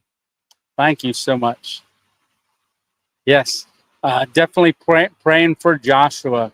Yes, thank you all. Thank you all. C. Edwards, how you doing? Hi, Tony. Check the bush. It might be Steve Wallace. Really enjoy you. Thanks from Calgary. I know, right? That's one of the things, Steve is a living legend, and he's been putting out a couple good videos. And right before I left, I think it was the 7th. Yeah, it was the night of the 7th, January 7th. I actually got a chance to talk to him on the phone. We had about a 2-hour conversation on the phone. Really, really, what a blessing and an honor that was. But yes, behind the statue, you'll have to go back to the beginning because I'm probably not going to walk back over there again. But there is a statue, and I thought, you know what? Steve would camp right there behind that statue. Yeah. Yeah, he's inspired a lot of people. Miss 2.0 is saying, hey, Joshua, Miss 2.0, my wife, Lisa, she said to say hi. My wife said to say hi. Hello. Yeah. Hi. There he is. All right. An incredible husband. Oh, well, thank you. Yeah. Yeah. I was going to say, she knows that, right? Right, Emmy? No, I love you. I got an incredible wife. I really, really do. Yes, I do. Hey, Greg, how are you doing? Hey, Tony and Joshua. Absolutely. Egg Chaos. Okay, well, thank you, Ed. That's I'm definitely going to do that. Yes, thank you so much for that. I will definitely be doing that. Yeah, we're okay. Yeah, him and I are going to do something. Super awesome wives. Thank you very much for that, Ed. Let's see. Life on a Budget says, good luck, Joshua. Stay strong. Chris and I have been where it is in life. Yes. Ed saying. Yeah. Good luck, Joshua. Be the good in the world. Absolutely. Leonard saying, praying for Joshua. Hey, Lisa, Tony's getting closer. Right? I'm working my way north. Yeah. Yeah, DID's been there before. Yeah, like I said, I know a lot of people have been, and I am really excited because one of the things that I was explaining to Joshua is I was not going to come here. I was not at all. And with talking with him, he wasn't planning on coming over here either. And when I got to the town, I was looking for the fountain. I spent about an hour, hour and a half really looking. So when I finally parked and walked over, he was sitting here and we got a chance to talk. But when I look back at that, and one of the things that I explained to him is that there are times in life that I refer to as thumbprint moments, God's fingerprint. And I know I talked to Tim and Cindy. I don't know if you guys are on here or not, but they had a daughter that was in a car accident, and we talked. And it's just so happens that I went there a day early than I was going to. Here, they're believers as well, and they have a daughter that was basically paralyzed for years, who is now able to walk. She can't see, but she can see. Oh, I'm going to start preaching. So many testimonies of divine appointments, God's fingerprint moments. And this is a fingerprint moment, just like it was several days ago when I met Tim and Cindy and talked to them and got to hear their testimony about their daughter who is no longer paralyzed. She was just incredible. Walk the plank with Chester Kane. How long you going to be here? I'm not sure, Chester. I'm down the street from you. What? All right. Well, walk on over. I'm going to be here for a while. Then I'm going to hang out with Joshua for a little bit. It's really nice one of the things that Joshua shared with me, that right over here in the bush, the reason he was sitting here is because his phone was almost dead. So there is a charging ways to charge up phones on the plugs right there. So many people will come here that don't have a place to charge anything and plug in right there and get charged up. And I mean, I would have never known this, all right, that right in the midst of where my grandfather's fountain is, as a memorial fountain, that there will be so many blessings right around it, experiencing the blessings. So with the fountain, charging stations, the box that people can come and go and leave things with, it's really awesome knowing that right in the midst of all of that is a fountain that's dedicated to my grandfather. I did not know any of that even as a young kid. I've seen the fountain when I was maybe 18. When I came down that one time, I saw it and it was mentioned it had some weeds growing up around it and stuff. And I only saw it for a second. And that's how I could remember what it looked like. But it didn't look like this because they remodeled this one. Yeah. Yeah. But knowing that all that's going on in Summerville, South Carolina, just so many blessings right around. I even saw the squirrels eating. Someone put corn out for the squirrels. Hey, Freedom Paws, how you doing? Hello. New to your channel? Love it. You're fun to watch. Well, welcome to the 2.0 family. Yes, that is awesome, Freedom Paws. Yeah, Stitch saying welcome. Hey, Thomas, how are you doing tonight? Chris saying, how you doing? Welcome. Let's see. Hey, David, say any other Northwest Wind meetups? I know him and I did talk about doing a meetup before I left to go down here, because last year we were going to do one between Christmas and New Year's. We were going to do one a year ago, and then it took us until summer. But yeah, you'll be possibly seeing us do another one. Absolutely. Because he's just over in Ohio, but he's been coming over into the Pennsylvania because he's looking for a property there. Hey, Urban Rats, what? How are you doing, brother? You're doing good. If you guys don't know Urban Rats, go check out his channel as well. Good to see you, Paul. There's my buddy, Homeless Santa. So I don't know if you heard it, but I was talking about the Carnivore. But Homeless Santa was one of the inspirations for me to get, because I now knew someone who was doing it and also had type 2 diabetes. We got to see Homeless Santa again. We saw him in the spring. We saw him in the fall at Maha, and then we saw him down in Florida. We're seeing each other all over the place.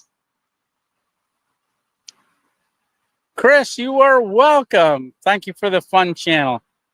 My fingers are not working, right? Yeah, when it gets cold, mine don't work. Well, thank you, Freedom.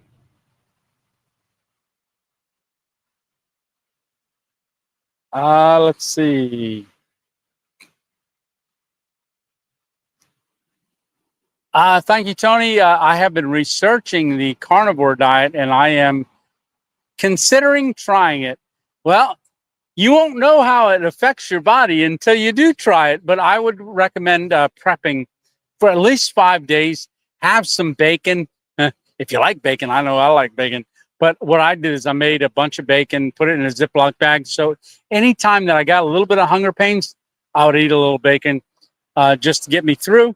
And after a couple of days, I didn't even prep anymore after those 5 days. Let's see. Hey, Wendy, how are you doing?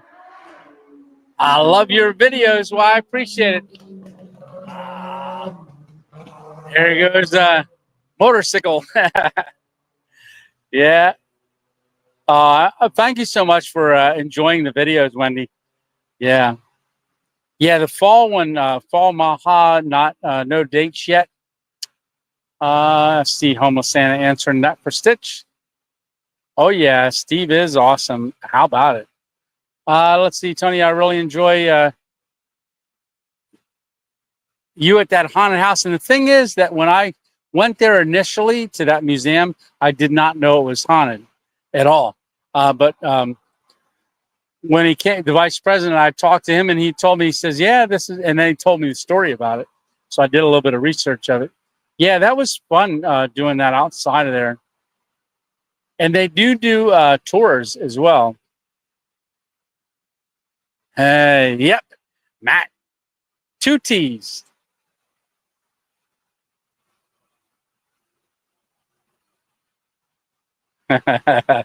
Oops, too late. uh,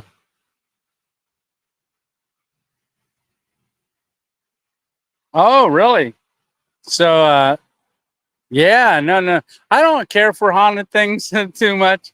It was just so happenstance that I was there. Yeah.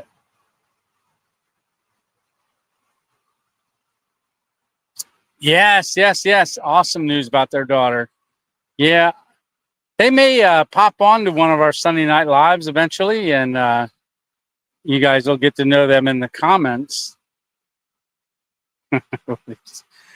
About to try to feed folks. I can't keep it from you, but not Tony.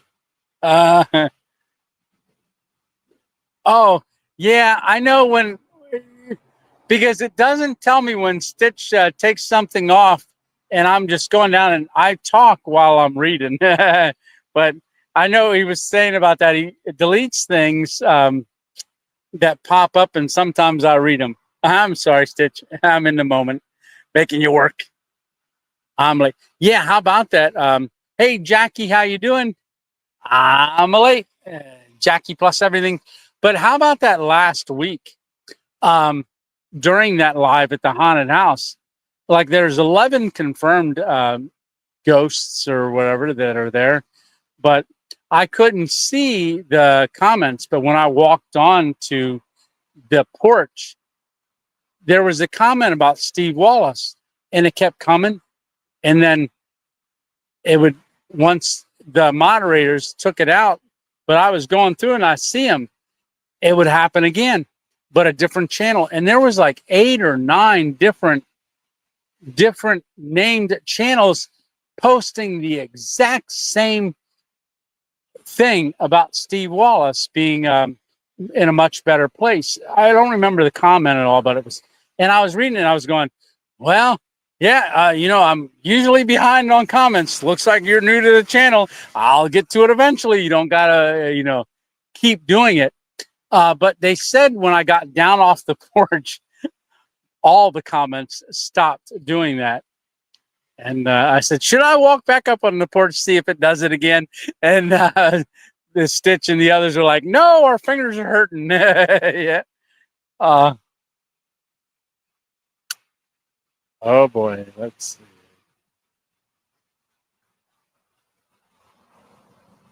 Let's see. Looks like a pretty nice place. Yes, Jackie, it is. Like I said, this is a fountain that was dedicated to my grandfather, who was a fire chief for Somerville Fire Department, and then went on a call. The water truck was hit by a vehicle. He was driving it, the only one in it, driving it, and it flipped over on him in 1958, and he perished because of that. Did I miss it? Hopefully I did.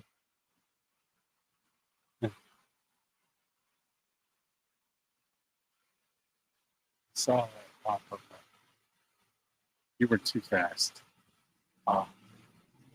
Yeah, I want to thank all the moderators for helping out in here. And I know we don't get a lot of stuff, but we do get some. And I want to thank you guys for making this and staying on top of things. Hi, Tony. Hey, Rebecca. Beck here, sending you a greeting. Well, thank you so much, Rebecca. Hi, Hammock Mountain. Urban Rats talking to everybody. What's the temperature where you are? It's 12 degrees Fahrenheit here in Calgary. So it's supposed to get, I think, down to, I don't know. Because I'm using my phone, I can't see what the temperature is right now. But I am in a t-shirt. I am chilly. I've got my puffy jacket I'm going to stick on because when I sleep tonight, I'll probably just sleep in my puffy jacket. I do have my top quilt in here. That organizer that you got me stitched, I used that on the hammock when I was out with Sean Rewild was out there, and it was great. Using, I actually put my camera in there at night and a couple other things. Put my little carving, and I had that in there. My little carving, you see that? So Sean from Rewild Outdoors, when we were camping together the other night, carved this little guy. Do we see a resemblance? I need to get one of them hats. I do have the other hat. It's in there. It's up in the cargo rack. I don't want to climb in there and get it right now.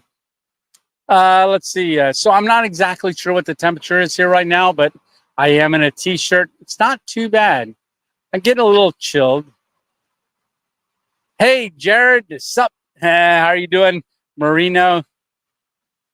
Good stuff. Hammock Mountain. Yeah.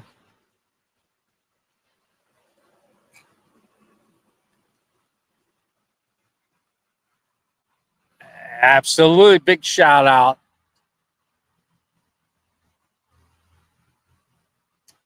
Ooh. Yeah, that's cold. I'm glad it's not that cold here. Back to Ohio. Beck says she'll be heading back to Ohio in a couple of weeks. I'm down here in Orange County, Orange City, Florida.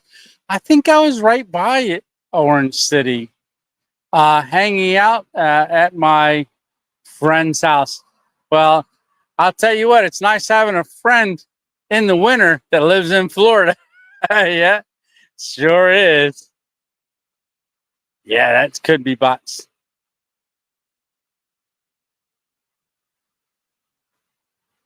Good here. And yeah, still doing really, really good, Urban Rats.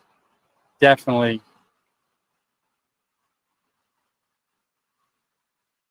Right? Yeah, I saw that one the other night. That popped up when Rewild and I were together out camping. Hi and prayers. That's Miss 2.0 saying hi again and prayers. Super Bowl. We got Sunday night live. Next week, this family is so social. So next week is the Super Bowl, which I realized. And last year, we went live regardless. Yeah, because there are people that don't follow football or watch Super Bowl.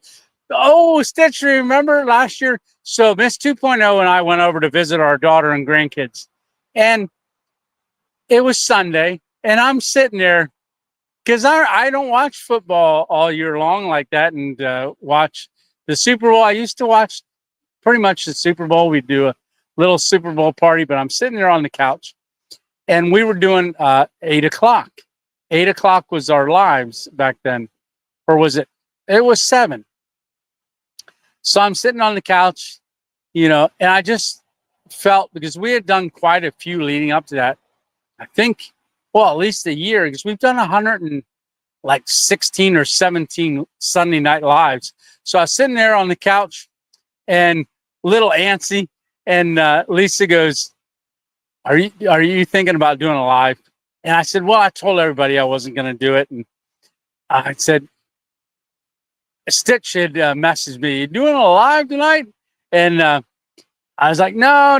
And then the more I thought about it, I said, yeah. So I said, I'm going to run back to the studio, and everybody came on, and we had a great live. Oh, that's 8 o'clock. What? A PC? I don't know if I can. PC, thank you so much. I don't know how to get that on the screen right now because that's way down there. I don't want to miss these, but let me scroll down. Oh, I am behind. PC, thank you so much for that. That super sticker. 20, what a blessing. Thank you so much for that. There's more questions. So if you heard the bells, that is 8 o'clock. 8 o'clock. Yeah, 8 o'clock. So we have been on for 2 hours. I'm going to get through and see. Oh, Chris Schultz. Gifted one 2.0 crew membership. Thank you for gifting that. I can't see who got it, but if anybody on here got the gifted membership, enjoy it. That's a 1 month membership to any extra membership content that I've been putting out. And like at the camp I did one while I was out with Dick in the Dirt. I did one and to show you all around camp and say hi. I started the upload from there and it never uploaded. It went a whole day and didn't upload. So that would have been a little member only from that location showing that. But yeah, I do maybe 2, sometimes over on. Oh, I was out at Driftwood on Jekyll Island. I was out where the Driftwood is, and I did a little member thing there. And like I said, those little videos like that, are just a little extra stuff because you guys just every month just bless me with being a 2.0 crew. Let's see. I don't know if I went up far enough. I don't think I did. But hey, Shane, how you doing? Let's see. There's Bearded Viking. Let's see. I want to get through some of these because I want to try to keep it at 2 hours. I know sometimes we go a little longer. Yes, you ought to come over to Hang Con. Yeah, I think you would have an awesome time.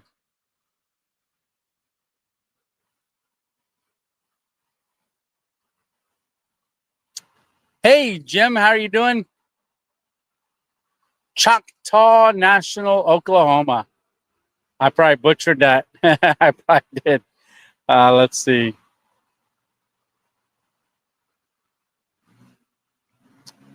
Hey, Wanderer. Hey, Tony. What's special about Somerville? I used to work there a little over a decade ago. It was a real blank hole back then. Well, what's special about it is my mom was born here and my grandmother, and they all lived here.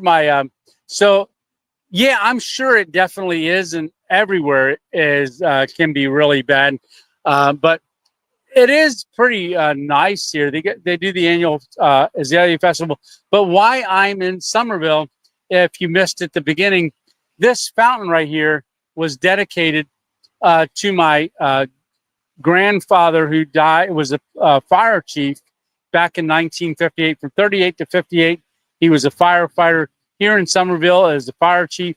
I don't know how many years he was a fire chief, but he unit was called out to a fire. There was no fire. He took the water truck. He didn't know it wasn't a fire. A car side hit, I want to call it T-bone, but hit the side of the water truck. It flipped. My grandfather died in that accident, going to a fire that was a non-call fire. So that's the fountain that was dedicated to him. And I went over to the firehouse, got to see on a board. I took a picture of it. It was a list of names of those that from the fire department that had lost their life. I guess that's in the county maybe, or I'm not exactly sure, but it was my grandfather's was the first, and then it listed plaques for each one and how many years they served. But yeah,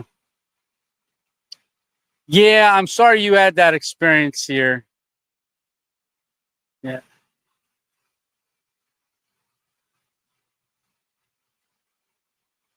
Yeah, I know that downtown is really nice. And then my great grandfather he was a pharmacist in town here. And my great grandfather, now I knew my great grandmother when I was real young. She had a house near the railroad track. So I just followed the railroad track till I recognized the house. I remember swinging on the Spanish moss, me and my sister across a ditch. The ditch isn't there anymore, but the tree's there, still there. And swinging across the ditch as a little kid, woo, going back and forth, hanging on to the Spanish moss, pretending I was Tarzan. Oh, great. Bearded Viking, you got the gifted membership. Awesome. Yes. Thank you, Chris, for doing that. Oh, it's cold over there in Manchester. Yeah. Ooh. Okay, so Freddie Moss saying it's 54. Tony, are you still in travels on your way home from HangCon? Yes. So there were two videos that I wanted to do with two creators. It would be Dick in the Dirt and then also Rewild Outdoors. So we scheduled those because Rewild's a farrier, so he had to wait. He had to do a couple things. And then Dick in the Dirt has a job as well. But we made some plans to get together. So there was days that I didn't have anything to do, but like I said, I just go and meet people and just drive around and look for things. So it was a little bit of, I didn't mind hanging out where it's warm, right? But I am working my way home.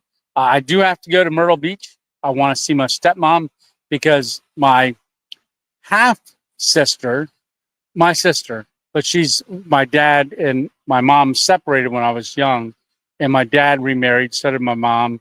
And then my stepmother and my dad had a daughter.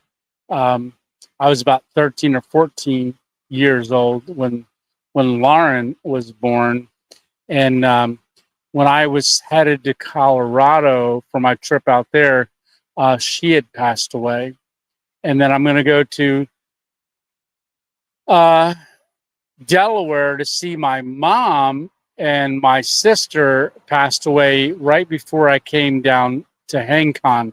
Actually, when I woke up at Buc-ee's, I was called by my daughter and said that my sister had passed. So, yeah, so I am working my way, but I want to see both my stepmom and my mom on my way home on this trip.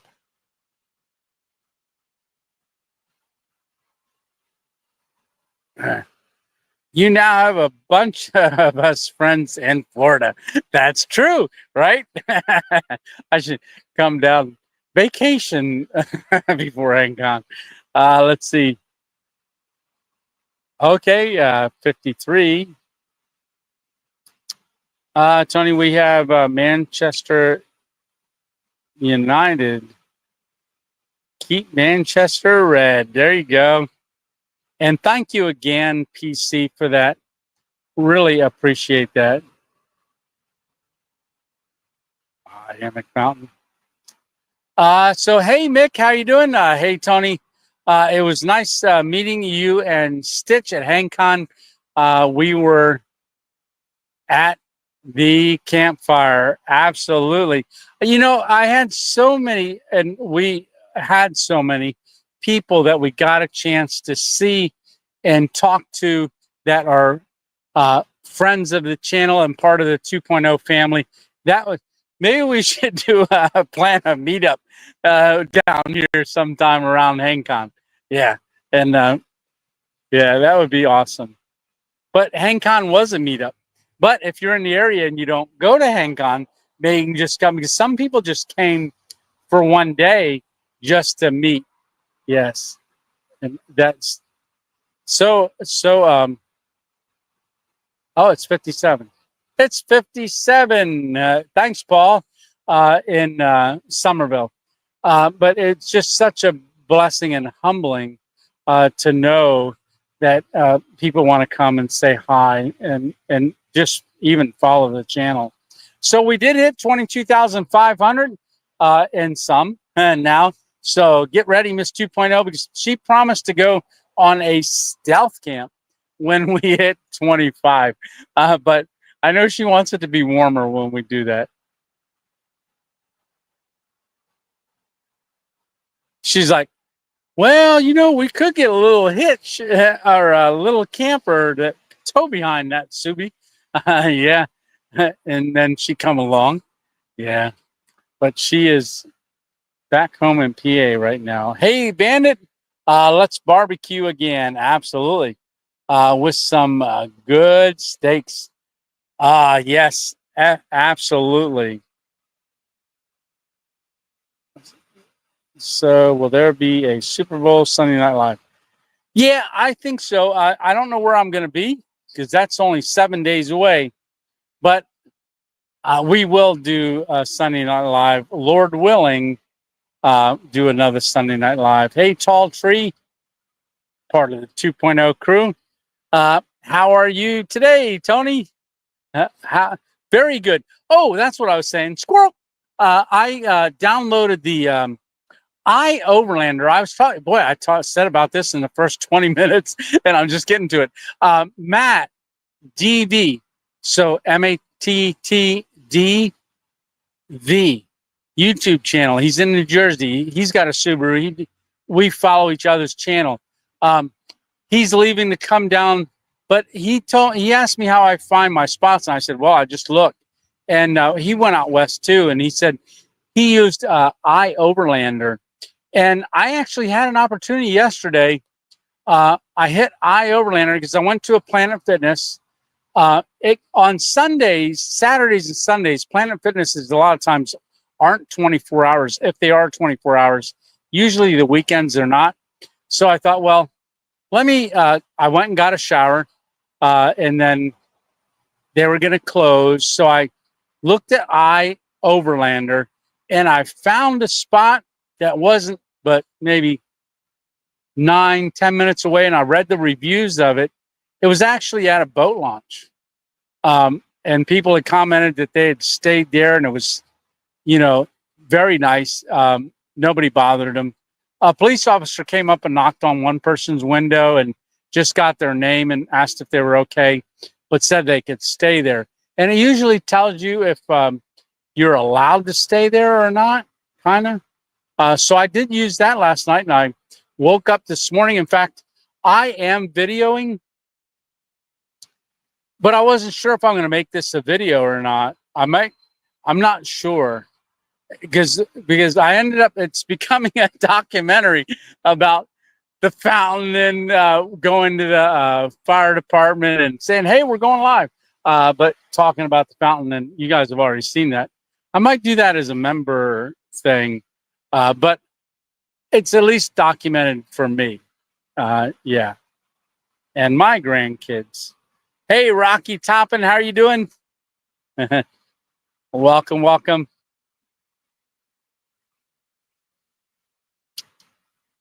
That is cool that members can be gifted. Yeah. Yeah, I know a lot of those that are members. I know Stitch has gifted a lot of people members, and then you get to see it for a month, see if you like it, like the content that's on that, because that's unedited. that's like a live. I'm just going, hey, 2.0 crew, here's where we camped at tonight, or here's what I'm looking at, or here's what we're doing today. Things like that. So they're very unedited. And you see my finger going, let me turn the camera around. So it's just that kind of stuff. And it's really neat.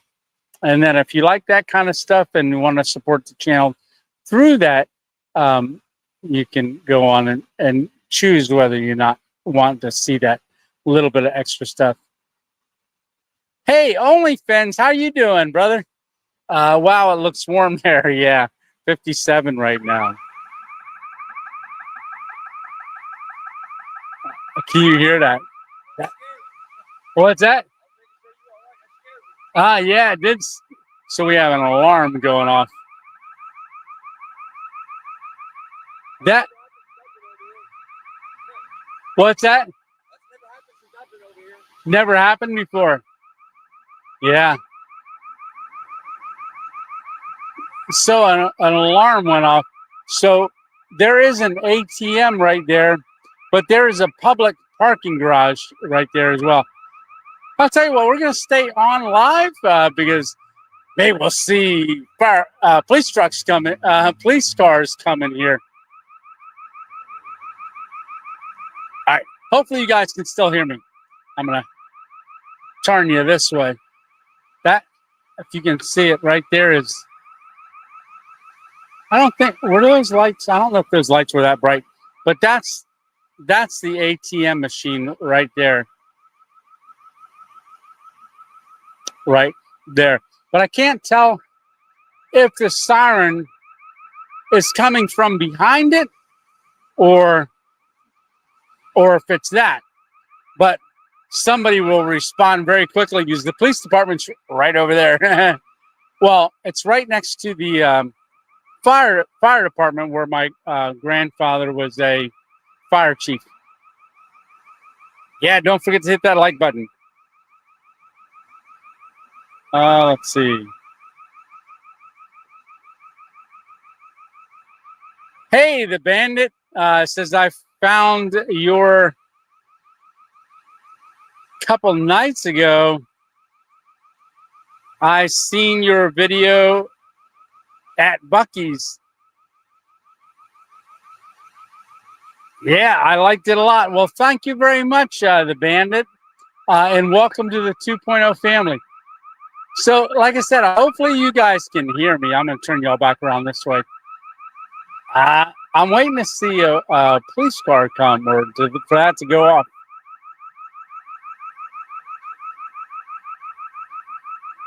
I'm going to scroll down to the bottom. So if I skip over anybody, I'm sorry. I want to see what you guys are saying at the bottom. 33 in Philadelphia. Boy, I gotten all caught up to the comments at one point. Hey, Carpenter, 2.0 is great. Awesome. Thank you so much. Tony, you won't mind if I subscribe? Tony, you won't mind? No, certainly subscribe and become part of the 2.0 family. Absolutely, the bandit. New here. Awesome. Welcome, welcome, bandit. So everybody's saying welcome. You're thanking people. Ulrich Blackheart saying thank you.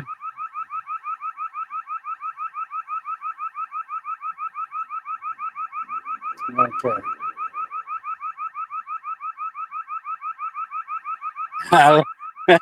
Live action. Yeah. Yeah, no, not yet. Are you anywhere near the plane crashes? No. That was up in Philadelphia. I'm in South Carolina, hours away from that. From the side of that. Yeah, the light is flashing from the ATM. Yeah, it's blinking. So was it already doing that? I'm not sure. Well, thank you, Bandit. Oh, you can hear me good over the alarm? Perfect. Yeah, I know Hammock Mountain, right? The dog's worried about the alarm. Am I all caught up?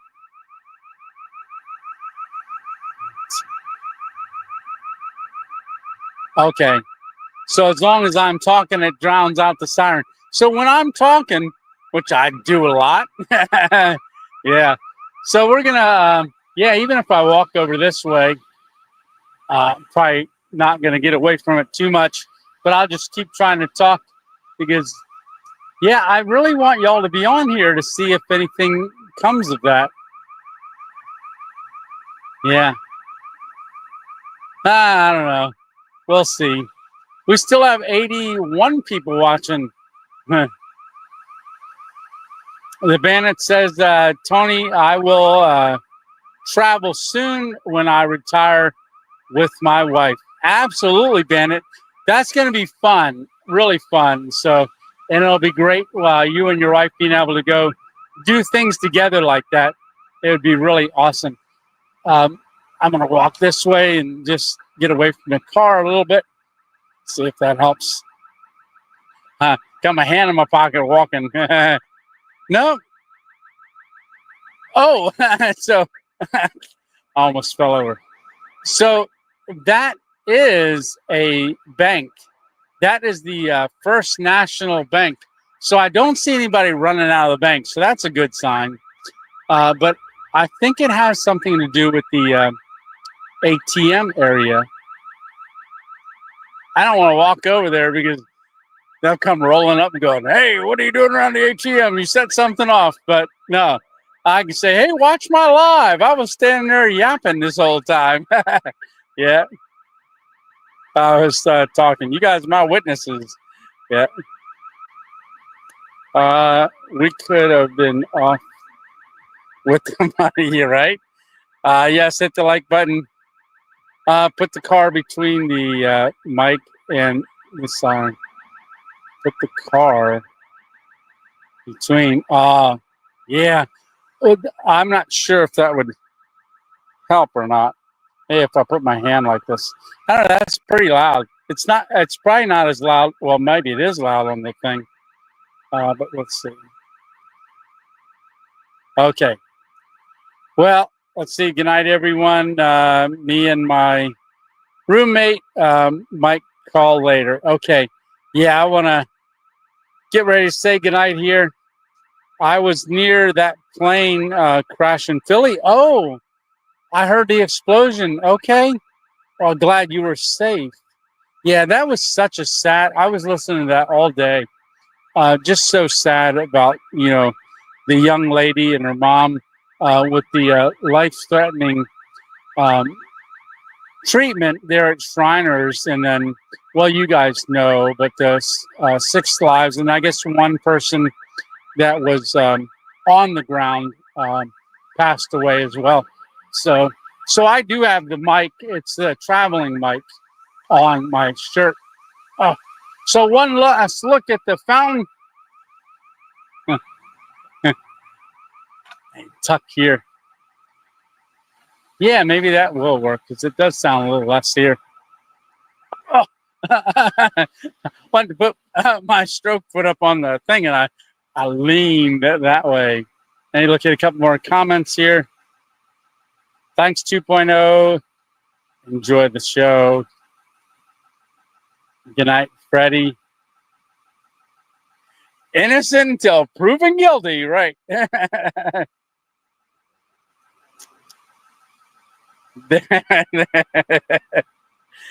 Yeah, I know, right?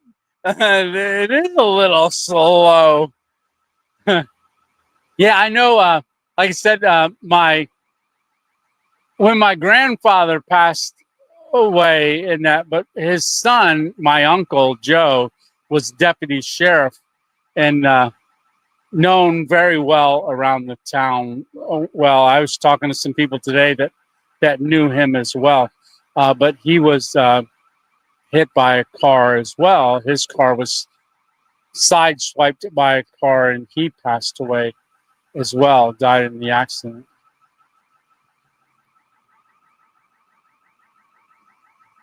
Yeah. I just saw a bunch of bikes go that way and then down a street that way. But they came from that way, so I don't think they're runaway vehicles. But maybe they're coming to check it out too. Yeah, whatever. How about it? Very slow. The alarm isn't loud where you are now. Oh, okay. Thank you. Yeah, I got it between here.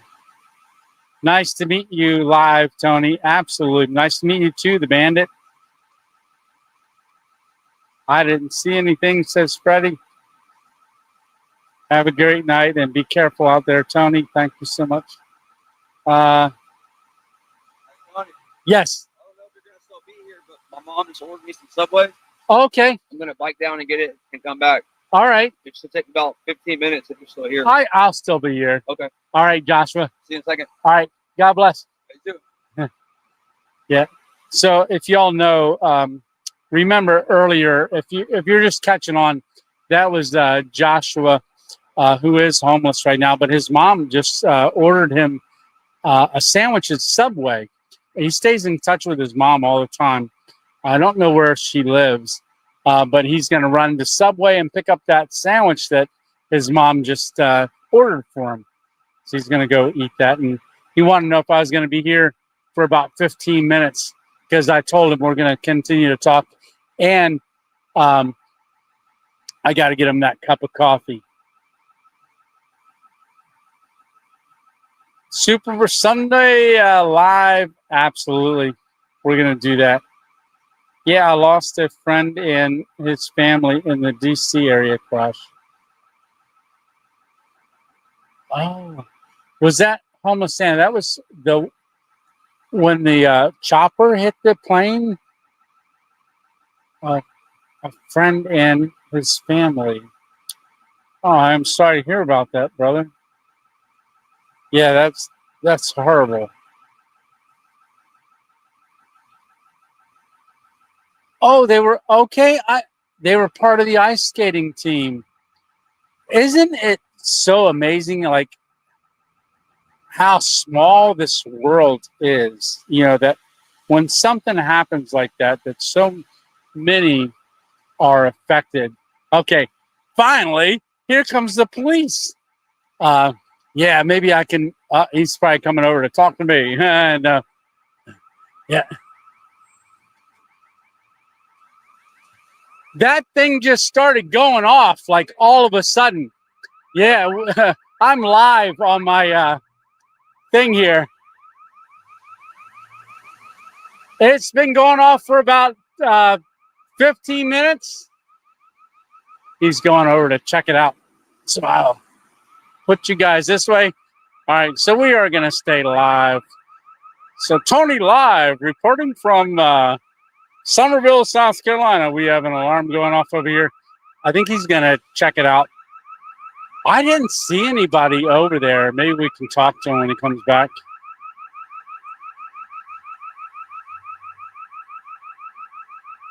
Hopefully I don't need bail money, but thank you for that $20. No, just kidding. Yeah. I wanted to talk to these guys earlier today because you have the fire department where my grandfather was the fire chief for many years. The police department's attached right to it, and I'm sure they would have known my uncle, which is was the deputy sheriff who passed away also in an accident. So you can see him walking over there, going up, checking the door. But I didn't see anything for the First Citizens Bank. I didn't see anything there. The alarm, it looks like it's only coming from the ATM machine, so I'm not sure why something like that would happen. Yeah. No, I've been doing a live right here since 6 o'clock. This is my grandfather's fountain. Okay.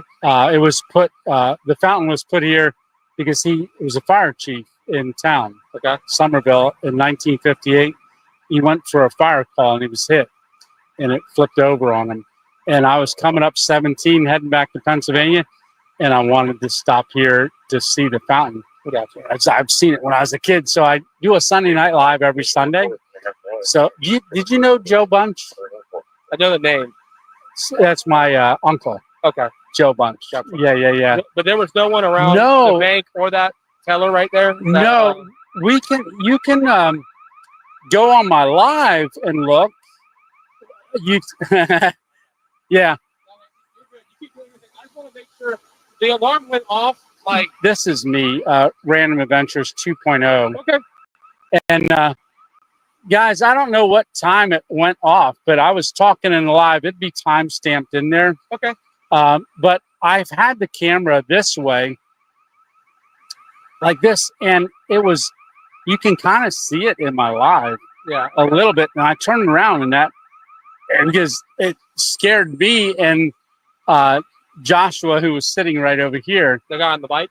Yeah. Okay. Yeah. He was laying there reading a book Okay. the whole time. I met him earlier today. According to him, there was no one around. What? According to him, he said he's going to live. There was no one around. No, I've been doing a live since 6 o'clock. I know what was going on, man. I pulled in, the alarm's going off. Some lifted truck is pulling into the parking garage, and all I hear is clank, bang, bang, clank, clank, clank. And then I got 3 juveniles come by me, fuck the cops, and bitch ass this and this and that. I'm like, am I being punked right now? What's happening? All right. Yeah, everybody's going, so I've been on live since 6 o'clock. I've been doing my live.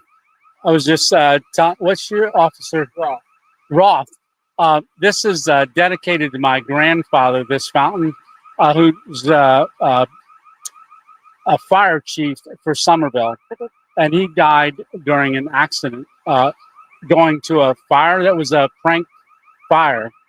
And it flipped over, but I was coming up from Florida from an event right up 17, and I wanted to stop and find it because I've only seen it when I was a little kid.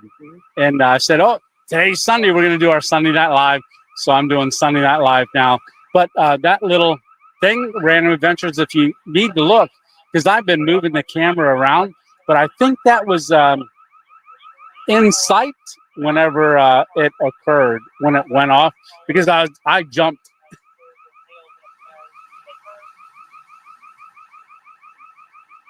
We gotta go. Got it. Same here. Thank you. Thanks for what you guys do. They just got a call, so they're heading out. Yeah. And, but we still don't know why the thing's going off. But yeah, they're on the radio. They're running to whatever's going on. He's going down around the back with his lights on.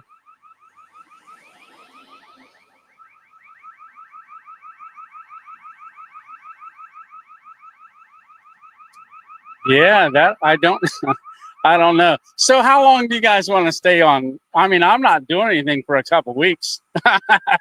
Just kidding. I'm working my way back home, but I could not see anything that was in the comments because I was just working with these guys. So let's see. What happened to the Hummer? The Hummer broke down. Yeah, it's unable to be fixed.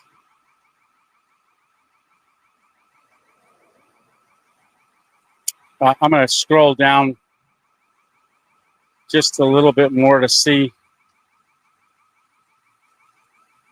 Hey, Chuck Jones. Hey, good night, Daniel. Let's see. Blue Skies, hello. Live. Love food. Go, go, go. Oh, Shug just dropped a new video on his thoughts about Hankon. He didn't mention Tony. Just kidding. But may have said something about Mountain Man. Oh, he did say, yeah, that's right. I remember him saying Mountain Man on his regular video.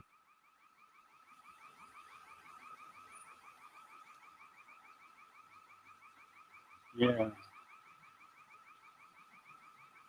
What happened? So when we're doing our live, oh boy, live arrest. Tony, the alarm started going off over there at the ATM machine. That is a bank. The officer flashed around. They can't figure out what caused it to go off, but it's been going off for quite a while now. Yeah. What was that? What you gonna do when that come? It felt like I was in a Cops episode. I can't remember how it goes. Yeah, something. I didn't used to watch that, but I remember the show. Yeah, the world is so tiny. Reporter Tony is in the house. Yeah, I've been like, I was at the right spot at the right time. But I wish it would stop. I'll send bail money. Oh, what a blessing. Yeah, we don't need it.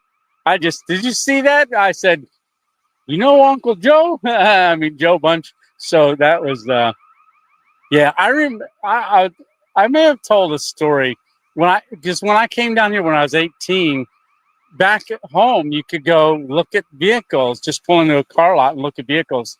Well, I tried that down here, and a police officer saw my car in there because the gate was open. I drove in to go look at the Monte Carlo SS. It had just come out that year. I think it was 83, and it was on the lot. I was like, oh, it's nice. Went in there, and the police officer must have been there going in and working, making sure everything was okay. But I was out of the car, standing at this Monte Carlo SS looking at it. And he came up, he put his lights on. He said, what are you doing in here? And I was like, I'm looking at the car, because back in Pennsylvania, you could just go on to any car lot and, look at things. There wasn't ever closed gates. And this gate wasn't closed. And he says, you're not allowed to be in here. What's your name? And let me see your license, and giving it to him. And I said, my uncle's Joe Bunch, who's the deputy sheriff. And he goes, looking at me, looking at my last name. It's not Bunch. He's going, uh-huh. Mm-hmm. And I said, sure, call him. And, so eventually he called my uncle, Joe, and Joe goes, yeah, that's my nephew. So the guy let me go because I wasn't supposed to be in there. I didn't know that. That I couldn't be in a thing looking at stuff. Show us the police car. Well, hopefully y'all did see it. Is it warm there? About 57. I think it's a little less now. Getting these subs. Urban man. Hi, police. Man from the UK, right? Urban Rats. Let's see. How is Big Dog? Good news. Big Dog, after the latest round of treatments for his cancer, they did a PET scan, and when he got the results, the head nurse called him and said, you're cancer free. Praise the Lord. So he is cancer free. About 8:15 it started, so I wasn't able to tell him that. And it's 8:37. Woohoo! There are a whole bunch of cars coming.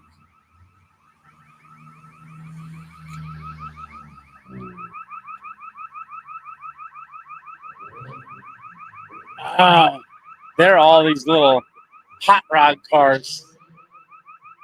All right, they're all going up into. So the parking garage right down here. It's getting a little wild up here, but there's a free public parking garage. I don't know if y'all can see it. Right down the middle. You can hear them. They're racing up around, going up in there to the parking garage.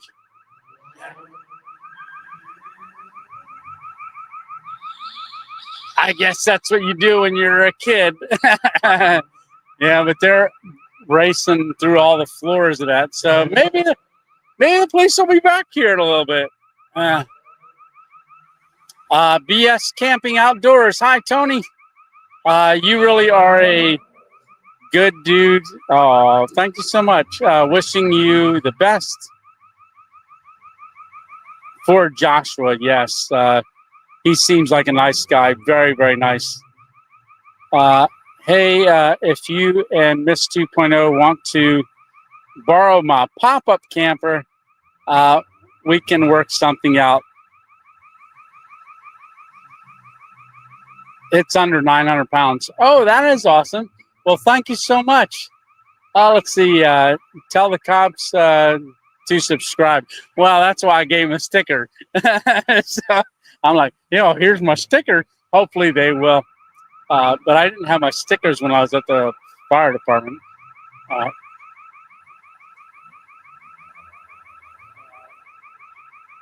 Jackie, thank you so much. Coffee for me and Josh, or bail money, whichever comes first. Right, Jackie? Yeah. No, definitely. Yeah. Soon as Joshua has a bag right over here, his backpack, so I know he's definitely coming back, and I'm gonna hang out with him and bless him. Absolutely. But thank you so much for that, Jackie. That is great. Hey, Wagon Train, how are you doing? I'm trying to talk so that it doesn't keep going. Let's see.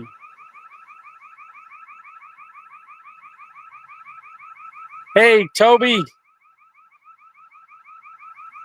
There we go. Bad boys. What you gonna do? Yeah, they were running around there. Okay. So let me go back over here where it's kind of blocking that alarm. Yeah, I think that does work a little bit. But then I'm just trying to focus on it because I don't have a lot of light. A little light over my head. Let's see. Yeah, thank you, Kitchen Witch, for that.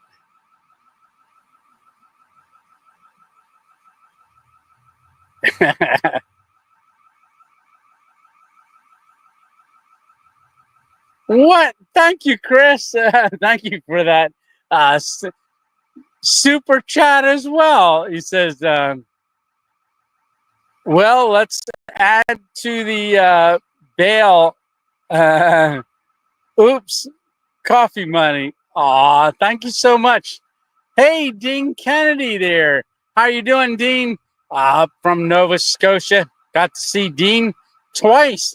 Down at Maha in Lancaster, and then also, outside of Lancaster, near Gettysburg, Pennsylvania, and then also down at Hancon. Yeah, there's probably tons of people calling. Yeah, well, there we go. Perfect. Yeah, so I am getting down to that. Let's see.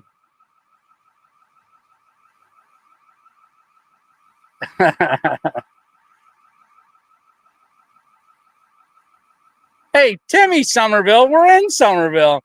Like your videos.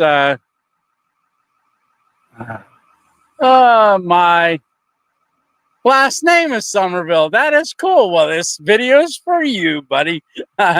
Welcome to the 2.0 family, and thanks for watching the videos. Really, certainly appreciate you. Hey, lonely Santa.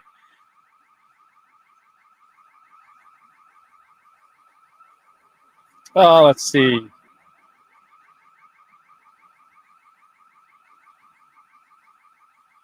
Lots of excitement for Sunday Night Live. I know, right? I had a comb. I was just reaching my back pocket for my comb because I see my beard's a little out of sorts. Okay. Yeah, I'm not sure where I'm going to sleep tonight. Probably in the car. Like I said, I was working on a video that I don't know that I was going to end up sharing because I wake up in the morning at that boat dock. Then I just came here from Georgia to here, and So I'm really not sure what I'm going to do, but I'm going to just keep the, like I said, if anything, I'll make the video and it'll be for me. I'll make it like just private, and they put the link. I'm not sure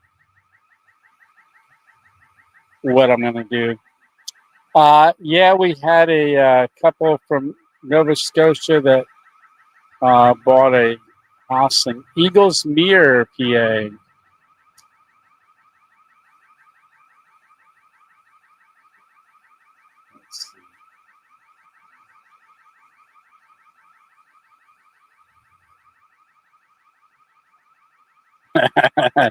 Yeah, I would prefer Tony's Live. Yeah. Safe Travels 2.0. Thank you so much. Next Camp Guru. On wait, oops, jumping. Safe Travels 2.0. You're the next camping guru. Thank you. Yeah. Oh, I had someone comment because they're from Canada, and they were like, "Oh, look, Steve, boy, you've aged." So saying about like referring to Steve Wallace, because then someone said, "Steve who?" And they said, "Steve Wallace." They said, "Oh, we know him. Yeah, this guy is a lot older." Yeah, but he's the U.S. Version. Yeah, just much older. Let's see. Me too. Since the lines were robbed, I mean lost. Right? Okay. Well, we have been on for 2 hours and 46 minutes, so almost 3 hours. Still have 77 people. So why don't we do this? If you want to ask any questions, go ahead and ask me a question. Give you one last opportunity to ask a question. I'm going to see if I can turn this light on. I'm off camera. Come on. There we go.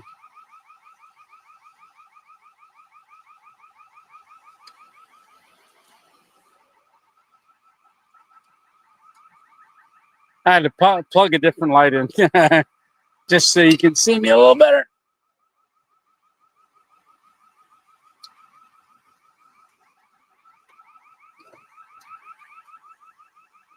Come on. Okay. And then not have it as a white light, make it as a yellowish light.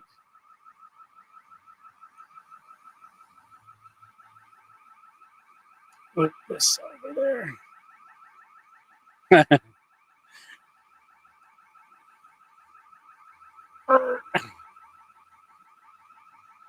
Okay.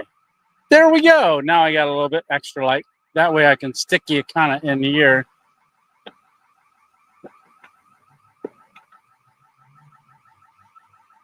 All right. Moving you all around. All right, let's see. All right, so if you haven't done it yet, go and smash that thumbs up. Thank you very much, Chris, for saying that. And